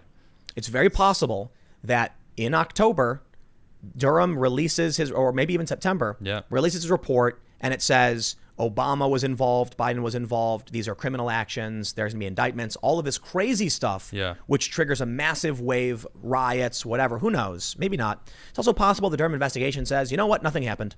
Yeah, I really don't think so, considering the confirmed reporting that's come out. But maybe. Well, I mean, I still hold hold to the fact that I think Biden's going to retire at the end of August. I think the DNC is going to, because it's not over yet. Once there's like a day or two left, they're going to be like, well, Biden is actually slipping. You all see, he's an old guy. We're gonna have to let him go, and he's gonna retire. So, good on you. Thanks for holding the place while while this country has been ravaged. Thanks. I want to make one very important point. Over the past almost 4 years, wow, longer than 4 years, man. When the start of the Russia allegations against Trump, in 2015, I think it was. Mm-hmm. The mainstream media has been telling us that our president was secretly colluding with Russia to subvert our government. That is one of the most insane things I have ever heard. Going so far as MSNBC actually hosted a guy who said Trump may have been, a Russian asset, he believes, since 1984. Wow. Well, but he was like, maybe not. But it's like, why would you even entertain? That's ridiculous. Yeah, maybe not. Wait, what? Now, either you have proof or you don't. Saying something like that's insanity. So especially when they've proved that all of this is BS. Go ahead. Let's weigh the conspiratorialness of the claims. Donald Trump, according to Jonathan Chait, he believes was an asset of the Russian government since the 1980s. Very conspiratorial. The president may enact a national security provision to defend the country because we've had mass death and economic collapse. Okay, that's not a conspiracy. That's just, will he do it or won't he? Right. He can. Because it's actually an order that Bush put into play. Whether or not it's constitutional. Right. And there have been others, and apparently a bunch of the information pertaining to Directive 51 is secret. You can't read it. So it references annexes, refer to these annexes, and then it's but those are confidential. You won't know. Yep. And I'm not surprised because it's supposed to preserve the country. Yeah. Well, all of this serious talk has got me very eager to talk about something, a lot less serious. Patreon losing. Oh, yeah. Now, while we can talk about real war and chaos and conflict in China, let's talk about culture war. For those that aren't familiar, Patreon is a subscription service. Most of you probably heard of it. It is a big tech run by a company run by far leftists. They believe all this crazy intersectional stuff, like most of these companies do. And they banned a bunch of moderates, conservatives, right individuals. I don't know exactly what to call these people because I'm not going to use false labels on people I don't know. They banned them for hate speech. Some of these were completely, in my opinion, BS. Notably, Sargon of Akkad. You may know Sargon. So he had a Patreon account. I believe he was getting around $10,000 per month from his patrons. Pretty solid. Yeah, people choosing to give him money. Well, some activists dug up a 9-month-old live stream of him at the time. It was very old. And at the 2-hour mark in a 4-hour stream, he used the N-word ironically to insult people he thought were racist in a way that he thought would offend them. Okay. Someone sent that clip to Patreon and they banned his account without warning. And they had already promised before they would never ban people without warning, right? Right. They were supposed to be like, hey, don't do this again. So it wasn't on Patreon. It didn't violate their rules, but they banned him anyway, destroying his income. Wow. Now, another user of Patreon, Owen Benjamin, who, according to the Daily Dot, they call him far right. They call him whatever. I really don't know anything about the guy. He got banned for hate speech, except he filed an arbitration claim against Patreon, and so did a whole bunch of he told his patrons to do the same thing. This would have made Patreon front millions of dollars in legal costs. So Patreon sued his patrons. Wait. Before they sued back, didn't they change their TOS? Yes. They changed their terms on January 1st. They all Patreon got sued. They got told there was going to be an action against them. Oh, okay. So they were prepared. So then changed on the first, their TOS. And guess what? The new term said that if you stay on this platform, then you agree to the terms. Yeah. Which is unenforceable. Right. So then on the 6th, apparently they filed arbitration claims. Patreon tried arguing they have to pay the costs according to the terms of the website. They argued, no, we don't, because we're making claims against you based on the terms as we signed up. Patreon filed a lawsuit against the fans to stop them because this will destroy Patreon. And Patreon lost that motion.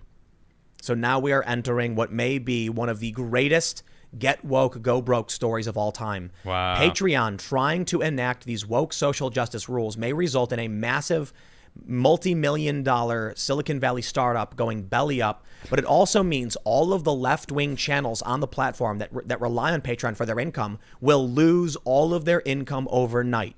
Yep. This is going to be like, man, I don't know how to describe it. There's a big battle going on. There's a massive bridge, a collapse on, everyone falls off of it.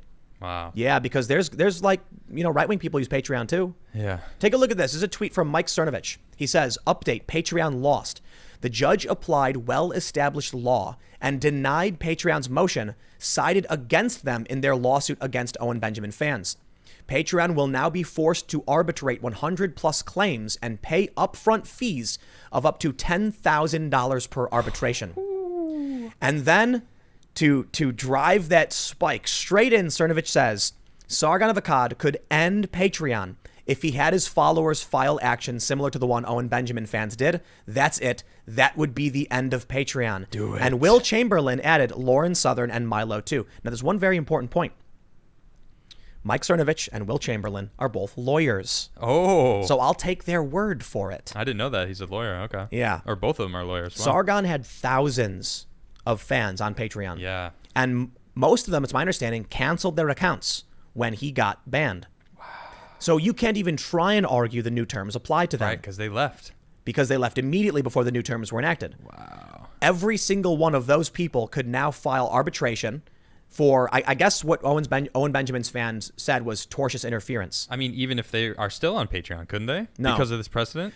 Technically. But so I'm not going to pretend like I know. I'm not a lawyer. Right, okay. But my understanding is that Patreon was served notice before they changed the rules that they would be getting these claims. Okay, so now if everyone came forward, they would say you're only coming forward now that you know. However, it still might go through, right? Because the ruling, I guess, is you can't change now that Patreon knows they're liable for banning these people. Mm-hmm. The judge would probably be like, you only changed this because you knew you slighted all these people and don't want to get sued. You can't do that. Yep, exactly. So no, he did say that, isn't it? Isn't that what the judge said to him? Owen Benjamin's fans gave notice before they changed the terms. Right, okay. So if now you filed a claim, they'd say they had every chance to do so beforehand, like Owen Benjamin's fans. They didn't. It's only after this that they decide to do it. That's not fair to us. But I still think they might lose on the grounds that if I sign up to a site and I agree to terms, you can't arbitrarily just send me an email saying the terms have changed and you agree to it. Well, especially because Sargon got canceled with no, it was no just warning. In the middle of the night, Yep. You're done. Yep. Cut out. All your income lost. Yep. And they had done this to other people like Lauren Southern. The important point is, again, not being a lawyer, I would personally question the legality of me signing up for a website and it says, do you agree to these terms? Yes. And then a month later getting an email that says, oh, by the way, the terms have all changed. You're on the hook to pay our fees. And if you use the website, you agree. No, I don't think that works. I don't think you can do that. I think you would need to have a new thing appear saying, hey, before you come in, here are the new terms. You must agree to these. I'm not sure exactly what Patreon did, but my understanding is they sent an email out saying, by the way, if you're still using the site after January 1st, you agree to these terms.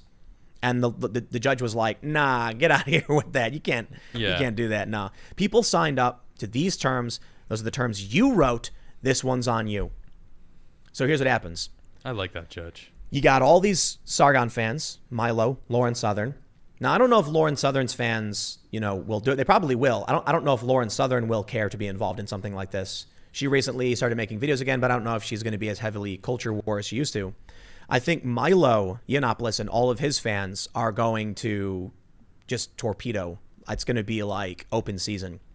And I'm pretty sure Sargon's fans as well. This is the biggest opening in the culture war for a massive counter move against Silicon Valley big tech. Let's do it. Well, there's Bring no it let's. on. It's that they can do it. Well, I mean, I can't either. But if this applies to you, call now. SJ&W lawyers will help hook you up. No, they're Patreon's kidding. Calling SJ&W. No, I know. I listened to this lawsuit. The case Patreon was arguing to the judge and Owen Benjamin's lawyers to the judge, and the judge right away was like, you're going to lose this. But he decided to consider some of the facts.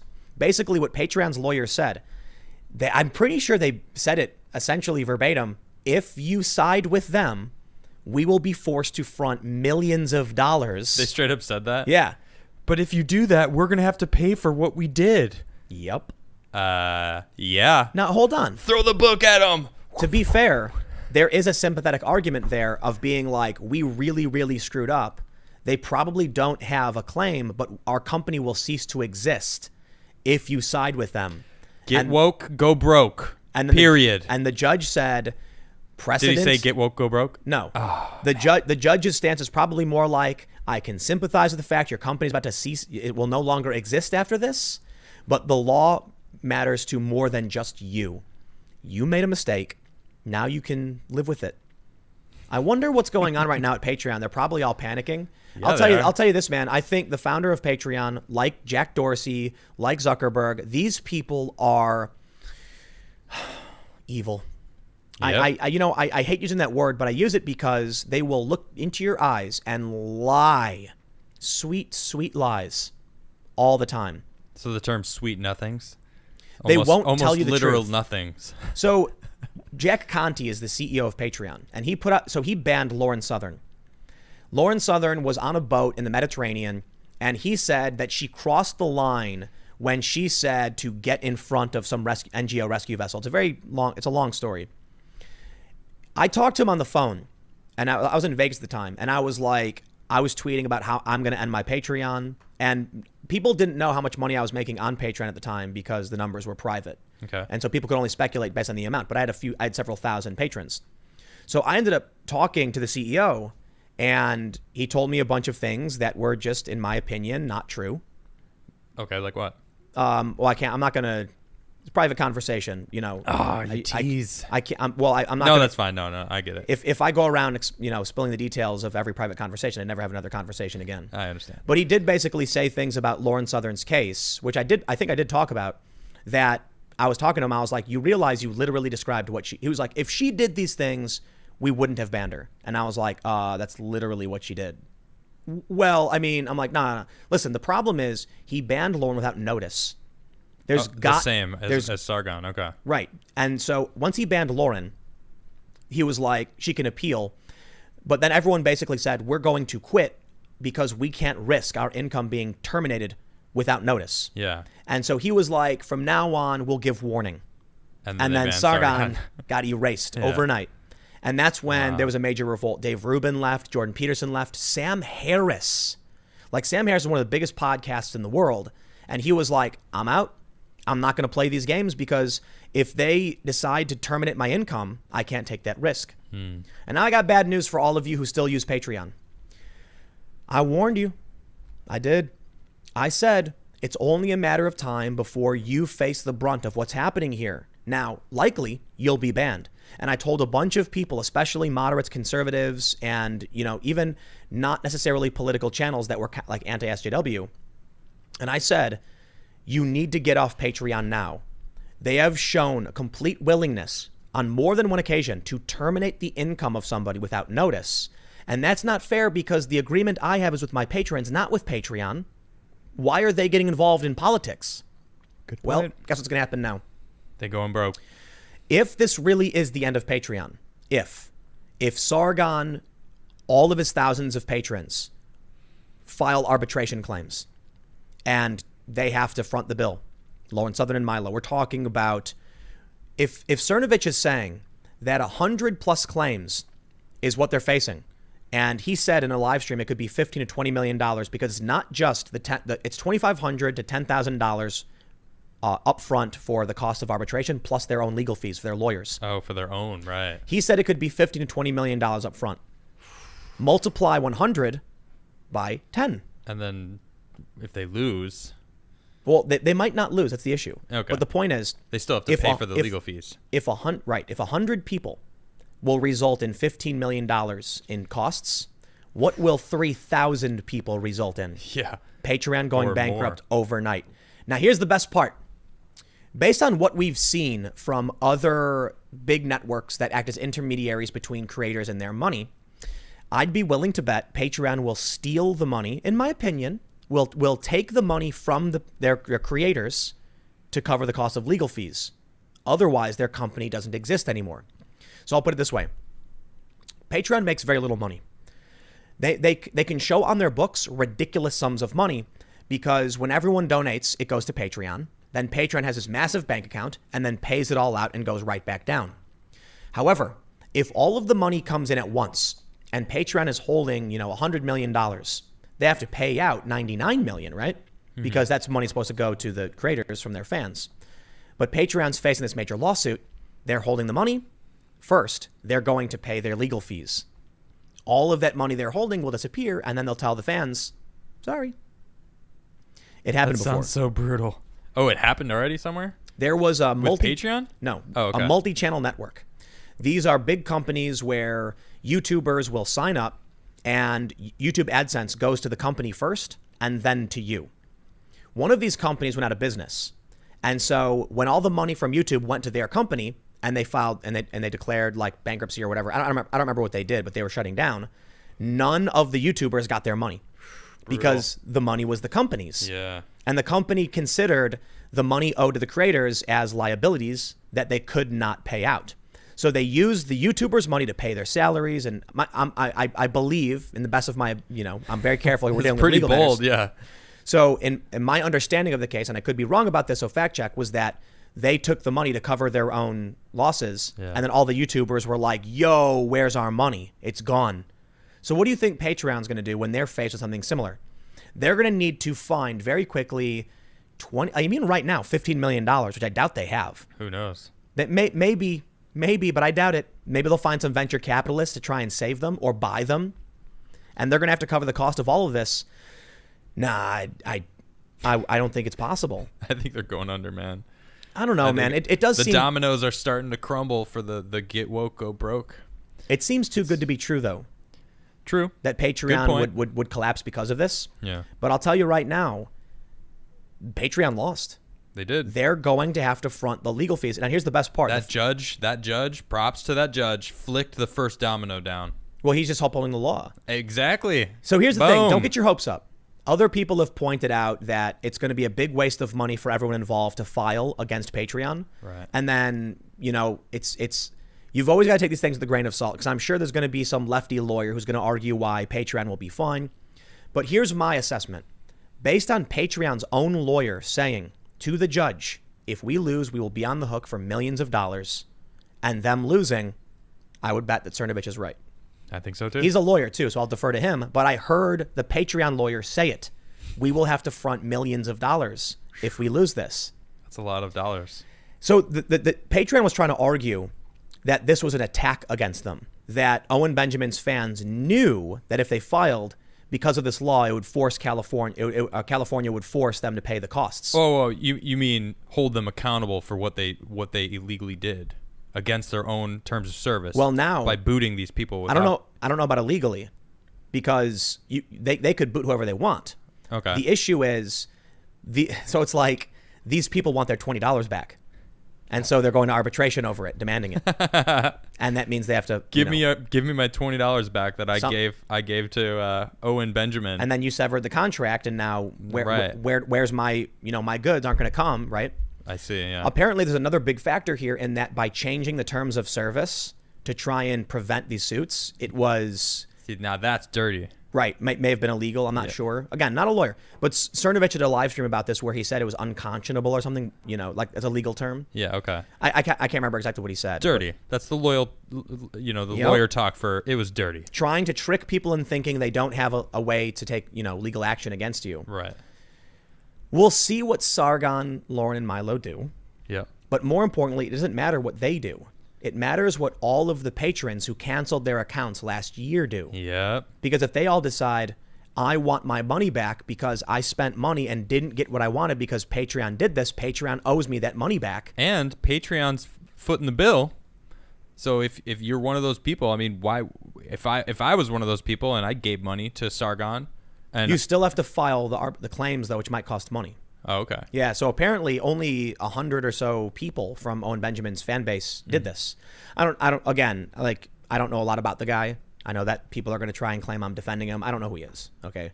Owen Benjamin? Yeah, apparently he's like an offensive comedian or something. I don't know who he is. Daily Dot called him alt-right. I don't know anything about the guy. I have to be careful because the media likes to lie a lot, but that's what they've said. The point is, how many people would be bored enough to actually do it? I'd be willing to bet enough. I was just going to say, there's not a lot of jobs right now. A lot of people are stuck at home doing nothing. Well, you know what the crazy thing is? What? Based on everything I've heard about this, I do believe it may sound too good to be true, because even if you're going to lose in arbitration, you can still force them to front the costs. That's a good point. So what if you know you're going to lose? That's another thing that Patreon's lawyers argued, that these people know once it goes to arbitration, they have no case, but they still have to pay the fees up front. So could anybody just file a claim, and even if they have no case? I guess there's got to be some kind of standing. Yeah, I mean, I can't do it. Right. No, but I mean, I've like, never been on Patreon, so. What about all of my patrons? You know, what about me personally? Yeah. I lost a bunch of patrons because they started when they banned Lauren, people got mad. When they banned Sargon, people got mad. But then once Sam Harris left, and Dave Rubin and Jordan Peterson, banning Sargon lost me patrons because Sargon and I have some subscriber overlap. Okay. But then once it was Sam Harris, Jordan Peterson, and Dave Rubin, all of a sudden I ended up losing like a massive portion of my patrons. And I had no choice but to set up alternatives like, hey, wait, go here, I'll be here. I know you guys want to leave Patreon. So I ended up losing a lot. Wow. Yeah, so is Patreon on the hook for that? Arguably no, but those people who canceled from my account and from other accounts because of this, maybe. I wouldn't know. Anyway, we'll see how that plays out, but for now, we will go to Super Chats. If you have not already, make sure you... Super Chats. Smash the like button. Yeah, smash that like button. Yeah, I was... You were chilling? Yeah, I'm chilling. I was thinking I was excited about Super Chats. I'm like, Super Chats. Yeah. Oh. Smash the like button. But smash the like button. Yeah, I mean, subscribe. And I'll spin the UFO for you if you smash the like button. And hit the notification bell. Mm-hmm. And also, you can follow me on Twitter, Instagram, and Parler at Timcast. You can follow at Adam Krigler, Instagram, Twitter, Parler. And you can follow at Sour Patch Lids, LYDS, on the Twitter and Parler. But let's jump over to some of those Super Chats. Turkey Face says, there are many stories of legal PA gun carriers getting arrested in New Jersey. Luckily, Governor Christie pardoned most of them. The Hearing Protection Act was supposed to include national carry reciprocity, but haven't heard much of the act since the Vegas shooting. Yep. Villa Music Dude says, did you guys hear the incident with Austin Tong? The University of Fordham banned him from campus and charged him with a hate crime, bias, intimidating threats for posting a pro-2A pic on Instagram and calling people hypocrites when Dave Dorn died in the riots. Yep. Wow. Yeah, it's bad. I think I did hear about this. He was just standing with an AR-15 yeah, or something. he's like at the range or something. Wow. Franklin Troll says, hey gang, I'm back. Had to take a couple days off to unplug from the nonsense. Did you see Tucker dunk on Republican Jim Jordan for taking donations from Google after grilling the CEO for tech bias? Reform 230. Yep. Yeah. And, we were just talking about Mike Cernovich. He's also tweeted that Republicans are going to lose badly in November, and they deserve it. We'll see if he's right. Maybe he's wrong. Bryce Jones says, just got here, but what are your thoughts on the censorship of the doctors talking about COVID-19? Love the channel. Keep it up. Interesting how fast this video was taken down, but they can't take down other more offensive content. I'm choosing my language carefully on that super chat. Yep. They banned. So the crazy thing about the banning of those doctors was that Breitbart was just live streaming a press conference, and Facebook banned a news organization filming a press conference. Right. You don't know what the doctors are going to say. Actual doctors. And Breitbart had no idea what they were going to say. It's like, here's a bunch of doctors talking about, COVID. Let's go film them. Yep. They all came to Washington, D.C. to, share their information with the public. Here they are. That's crazy. Yeah. News organizations can't function on these platforms. And the big news organizations are cheering for this. Yep. They're cheering for their own demise. Well, you know what? They deserve it. Paul McConnell says, I was peacefully protesting. They tried to steal me away. That's a reference to some Antifa guy who was seen on camera fanning flames at the courthouse and then later was interviewed like, they tried to steal me. It's like, well, maybe if you weren't burning and destroying things. What, and he didn't even get arrested? I don't know. I don't know. I guess not. They tried. He didn't. Paul McConnell says, congrats on 500K. Let's all peacefully riot about it. Yes, peacefully riot. Peaceful. Thank you, everybody, for following and subscribing. Seriously. Cole Erdman says, anyone else feel that pressure in the air? Everyone is getting snappy, and I feel just like animals, we are sensing danger on the horizon. I certainly think so, which is why we are leaving New Jersey. I sense it. I mean, not only that, New Jersey is an awful place. I agree. It's been awful the whole time. I've been making fun of New Jersey for 20 years. I'm dead serious. 20 years I've been making fun of. Actually, 25 years I've been making fun of New Jersey because I went to high school outside of Philadelphia, but on the PA side. Well, now we can get out. And everybody made fun of Jersey. Also, but it's not even necessarily Jersey. I don't want to be near an urban metro. That's a good point too. Yeah, it's I don't know what's going to happen, man. Some people have said to me, it's an election year, and I'm like, I don't know if we've had global pandemics and the U.S. passport becoming basically void in most countries on other election years in my lifetime. Yeah. Maybe we've just been complacent. I don't know, but I think it's going to get crazy. Or maybe there's people that are really afraid of what Donald Trump's going to do to them if he gets elected again. Just saying. Anthony Sensi says, proud of you, Adam. Tim, you all right, too. I will take all right. Good job, Adam. Thank you very much. I'm going to take that. Visidia says, I can't wait till the moment when mainstream media tries Kayleigh McEnany over mail-in voting, and she pulls out an actual issue of the New York Times from 10/7/2012. I tried find one to send. No luck yet. It's October, I believe, October 7th, 2012. Absentee ballot causes problems. The more we embrace mail-in voting, the more problems we get. Boom. The New York Times. Apparently, they're not evidence. But you know what? Don't worry. It's in her binder. Yeah, for sure. I had 2 examples just from today. 2 examples of voter fraud? Yeah. Of course. That's right. Yeah, 4 guys in California, LA, in LA, trying to take voter fraud advantage of scheme. homeless guys, yeah. Wow, man. What a mess. CO says, send me your beanies, both of you. I will not. No way. I can't find this anymore. MacArthur says, keep up the good work. I'm definitely more of a conservative than all of you, but I like what I'm hearing. Yeah, because I think if you actually care about America, it doesn't matter if you're a real liberal or conservative. What matters is that there are people who hate America right now, and they're literally in our cultural institutions saying they hate America and lying about it, lying about our history. Mm-hmm.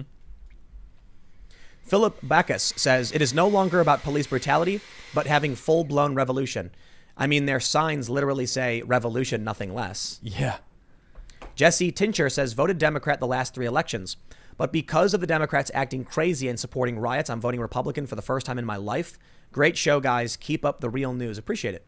We're doing what we can. Dupe de Boop says, woo, 1776 donation. Tim helped me wake up in January 2019 with Covington Catholic. Thank you. Trusted you with objectivity since. Also, I think whoever wins in November, the other side will not accept it. Thoughts? Agreed. P.S. Adam and Lydia, love you too. Thanks, man. You are correct. No one's going to accept it. No one. It's going to be nuts. It's going to be nuts, I know. That's why I'm like, we need to get out of the urban metro before November. And we will be. Yep. Very soon. Also, COVID actually jammed us up. I've been trying to expand for a long time before we even started the show. And because of one sale of a building fell through, then COVID happened, and it was and we started the show, and you work like a madman, so your free time is very slim. But when we started the show, I was still having property searches, and then COVID hit, and everything just froze up. Yeah. And a bunch of states were like, you can't actually come and look at properties right now. Oh, that's right. And so it just kind of like, I guess we'll just stay and do our thing for now. It was supposed to be temporary, and now we're all about to get a bigger facility. Let's see here. Brony Ninja says, I'm going to have a subscribe button body pillow made and send it to y'all. Oh, I'm cool. also commissioning my sister to draw some art of y'all. You 3 make politics make sense to me, except when Tim says a bunch of alphabet soup groups. Keep up the good work. Yep. ATF, FBI, DEA. Acoustic Theory says, Adam puts MAGA beanie on again at 30K likes. Sure. Yes, absolutely. Yeah, definitely. 30,000 likes right now. Adam will put on the MAGA beanie. Yeah, I'll go get it. I'll go get the MAGA beanie and put it on. We're at 60% of the way there right now. You smash that like button at 30K likes. I'll get up right now go get my MAGA beanie and put it on. I think guaranteed. How about we make that a rule? Sure. Every time we hit 30K likes, Adam puts on a MAGA beanie. All right. That's awesome. That way, if you want the beanie on, if you want me to put the MAGA beanie on, I mean, I will. Don't get me wrong. Rogue Fox says, people don't seem to understand that federal agents don't conduct riot control. They see a group or mob doing these things and go in to make them rethink their life decisions. Yeah. Uncle Juan says, I heard some Vietnam-era Democrats the other day talk about how they hope riots come to our area so they can teach all the Republicans a lesson. It's no longer just the far left. Now it's middle-class Democrats hoping for violence. Wow. I'd imagine a lot of older guys are probably thinking like, don't bring it to my neighborhood. I don't care who you are or what you want. We're seeing that right now. This is what I've been saying. They're going to go into the small neighborhoods, and people are going to be like, get out. We just jumped 4K likes in like 10 seconds. Oh wow. Smash that like button. I'll go get the hat. I don't know. I wasn't joking. I don't know if it'll be enough. Eagle99 says, hi, Tim. I asked you in your post today about leaving areas of concern. Should people move from cities to where? I'm not going to give anybody advice on where they should go or what they should do. I'll tell you what I'm doing. Right. I am in the suburbs of a major urban metro, Philadelphia, and I do not want to be here. The only thing that everybody needs to be doing is doing the research of what's actually happening in this country. Know who your governor is. Know who your mayor is. Know who, everyone that you could vote for, everyone that actually represents who you are where you're living. If you don't know the name of your governor, that's a problem. Yeah, man. If you don't know the name of your senator or your representative, that's a problem. And if that's the case, if I'm talking to you and you don't, figure that out. See who's actually representing you. Because Trump is the one on top. We're already they're blaming 6,000 likes. Yeah, man. In like 30 seconds. But don't forget what I just said. Yeah. Do that research. Figure out who's representing you and see what they're actually about. That's what needs to happen. Yeah, man. Moving anywhere or not, it's important. Airgar says, check out the document PA 550-104. Human factor consideration of undergrounds and insurgencies. It was written for the U.S. Army in the mid-'60s. Most of it is centered around communist insurgencies. Very interesting.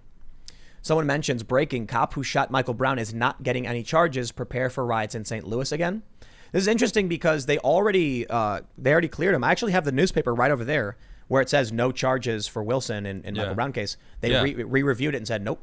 Yeah, I read that. I know all about that court case now. I looked through the whole thing because I wanted to know more about it, and it's not what they say it is. That's crazy.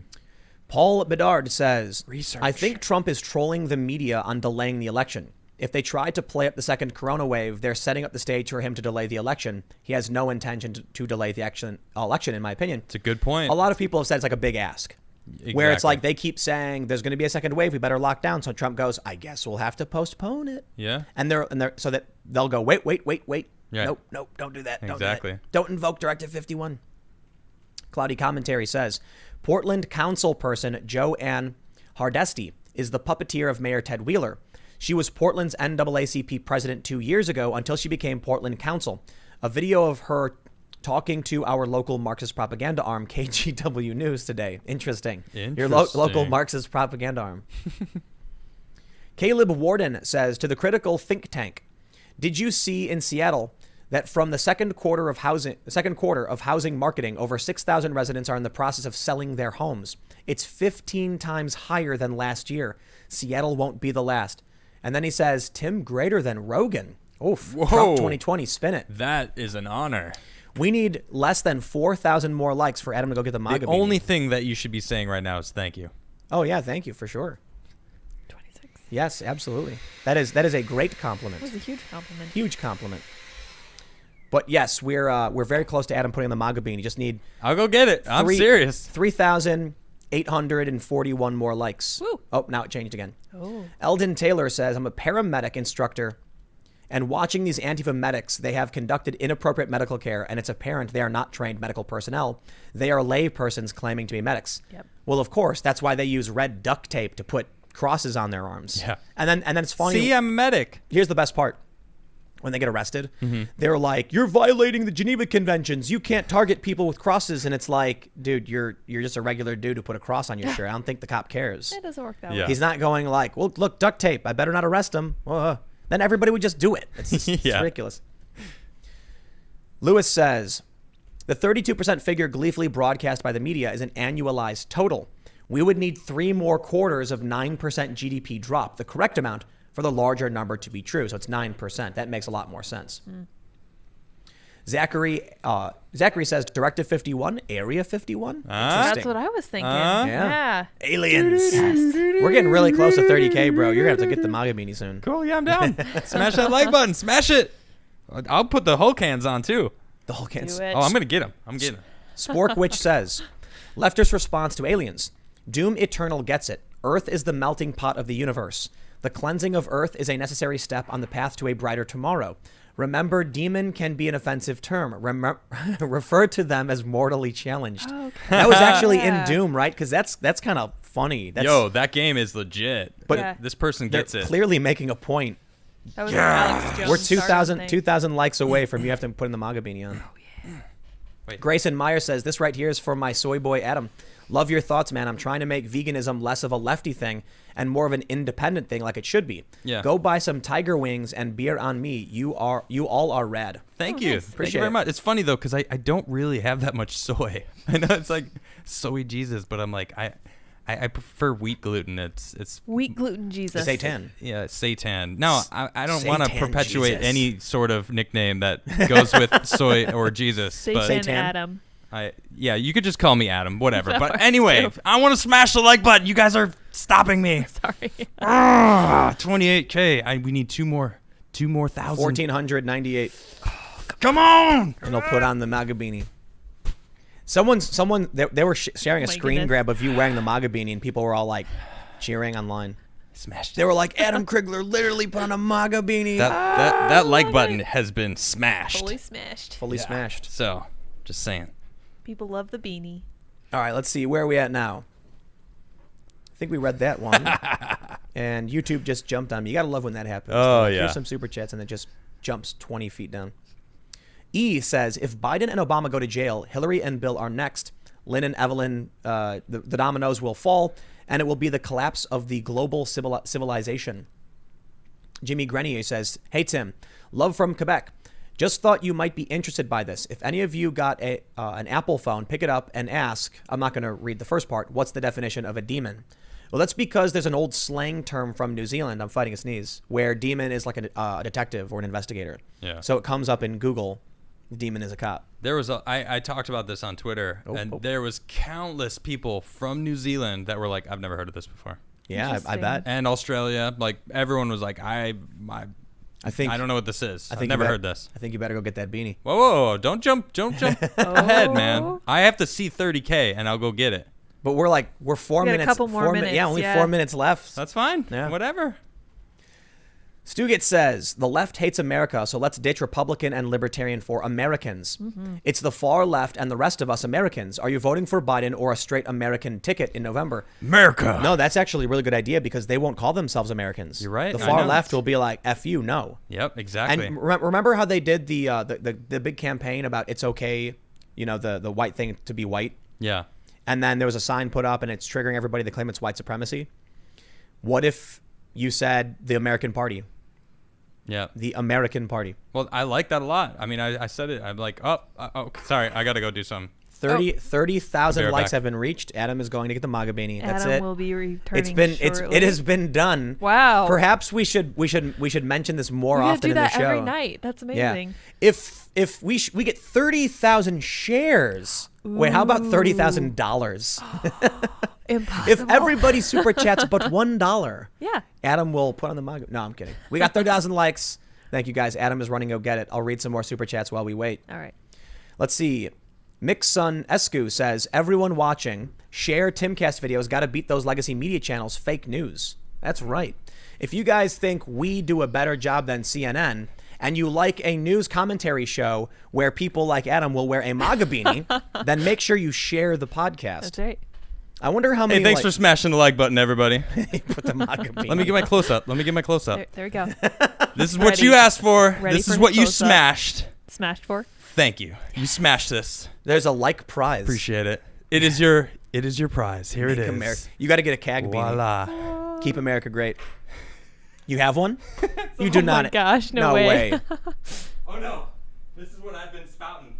Oh. What is this? Oh yeah, look at this. Is it Make America Greater? Oh, I like so that. wait, hold on. People are starting to send me different hats, and I love it. And this is the one I like. Make America great. Greater. I'm going to tell you about one of the greatest trolls the Trump campaign ever pulled off. Did you know that Keep America Great was actually an anti-Trump slogan? Seriously? Yeah, so when Trump started saying Make America Great Again, This is what they asked for. some anti-Trump I'm gonna keep this. people created a merchandise site that said Keep America Great as their slogan, and they sold T-shirts. But then, for Trump's re-election campaign, he adopted Keep America Great. And all of a sudden, all of those anti-Trump shirts from 2015 and 16 became pro-Trump shirts. That's amazing. Because it was Trump's slogan. Truly masterful. Yes, an amazing, amazing troll on anti-Trump. You know, I got to just say thanks, because this is something that I was saying in the early days of our show about how I was like, you know, we gotta just make America greater, you know? And I really liked that a lot. MAG. And I was saying that a couple times. Someone actually made this beanie for me.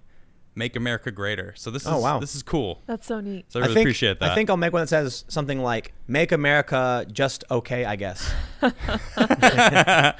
Make it just okay, I guess. Yeah. That's all right. We got a Bill, thanks for the pair riding on a rocket ship super chat. I really appreciate it. Let's see. I don't know what that one is. Brony Ninja says, MAGA beanie time, let's go. That's right. Oh, yeah. I'm going to spin the UFO. I just, out of simple excitement. Mm-hmm. Monster says, MAGA Jesus, blah, ha, ha, ha, ha, love it. MAGA. Yeah, so when you put it on the first time, people started sharing pictures all over the internet. Cool. And they were like, he did it. He did it. And they were like, who did what? And they're like, look, he's wearing a MAGA beanie. And I saw some posts from people. They were like, I don't understand why that matters. And they were like, because it's the first time you put the beanie on. It's like, it's a big deal. I have been christened. Lauren says, meat eaters don't fashion meat to look like veggies. Stop appropriating meat. It's cultural appreciation. Did you all see? Right? Meat appreciation. I can't. All I right? think. I like the taste of meat. All right. Wait. I think it was KFC who did this. They created a carrot made out of meat. What was it? Can you look that, can you look that up? Look that up. I'm really curious. That now. sounds disgusting. It was. I think it was KFC. Like it was a joke. Yeah, where it's like, it's funny because everyone acts like because I'm vegan, I don't like eating meat. Like I like eating meat. My dad makes the best steaks. I don't eat meat because I live in a society that I don't have to kill an animal to eat. I know what nutrients I need, and I get those nutrients from other sources, and I feel great about it. Period.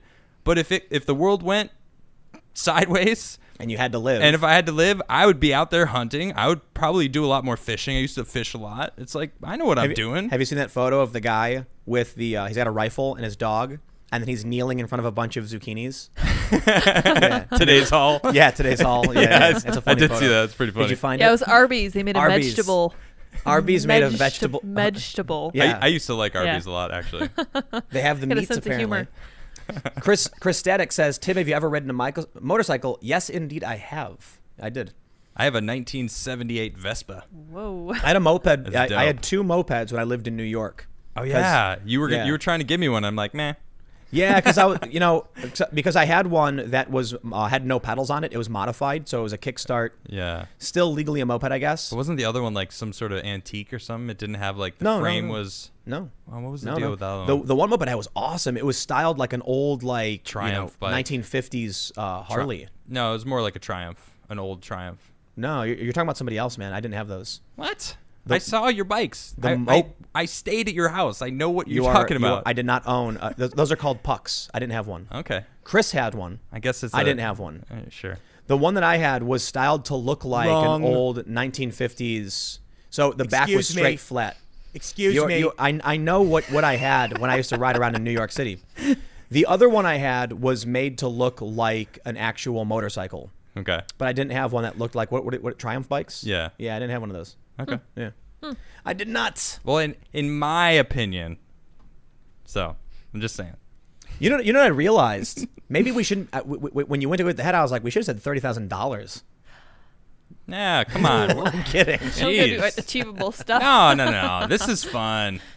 This is great. 30,000 likes. We Yeah, got more and than by that all now. means, We did. seriously, share this. This can I get my 30,000 can I get shares? my close up? Yeah.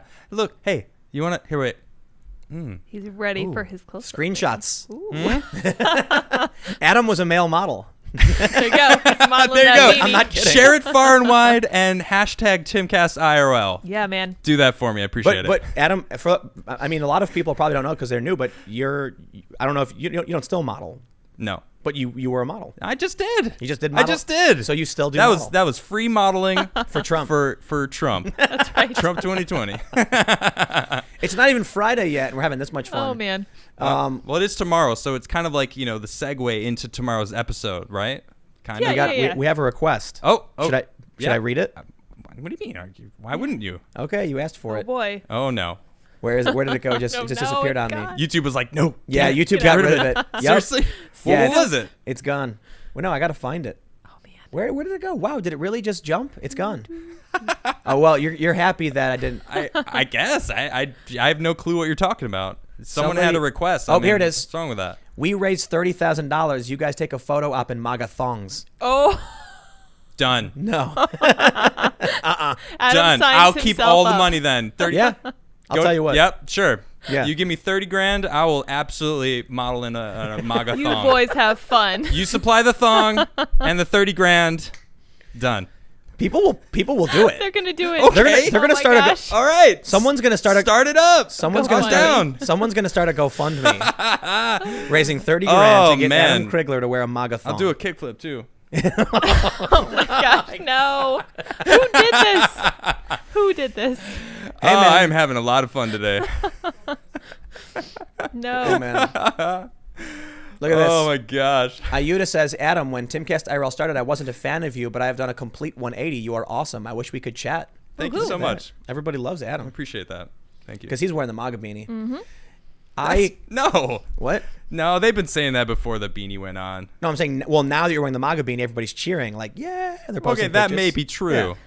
But don't take it away from who I am, Tim. Okay. It's not cool. It's just the cherry on top now. IK says the game Division is the perfect depiction of a major urban center during an outbreak and a complete societal breakdown. It is. It's a lot of fun. It's a good game. It is. Abel says, what does it say? I trust Tim Pool, a YouTuber, more than MSM. It means that the times are a-changin'. Integrity.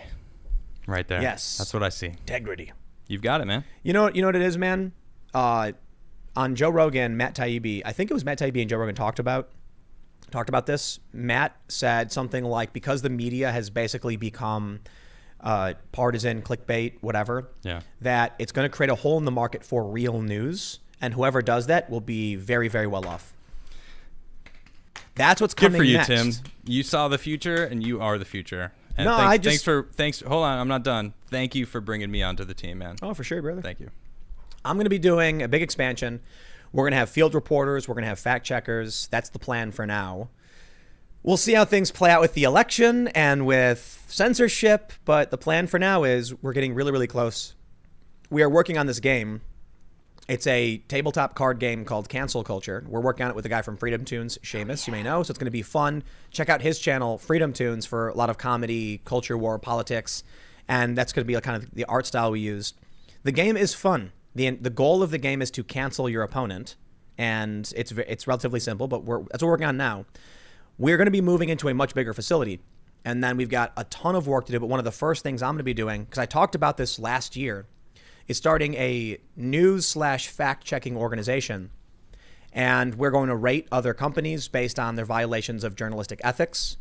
So we're going to sample 100 stories and then give them a score based on how many violations they had, and per article. And that's the plan for now. We're also going to do explainer videos. If you go to my Instagram, instagram.com/Timcast, I put up a video today about Directive 51. It's 2 minutes long. It's very short, but it's an animated graphic. It's an animatic with voiceover explaining it. And we're going to do a bunch of this on a new channel with various news stuff. So get ready for all of that. But it is past 10. So I don't know if you wanted to give any final thoughts or anything, guys? If you go to my, I was just thinking about it. If you go to my Twitter, on my whatever subject line, my bio, you can. There's my PayPal.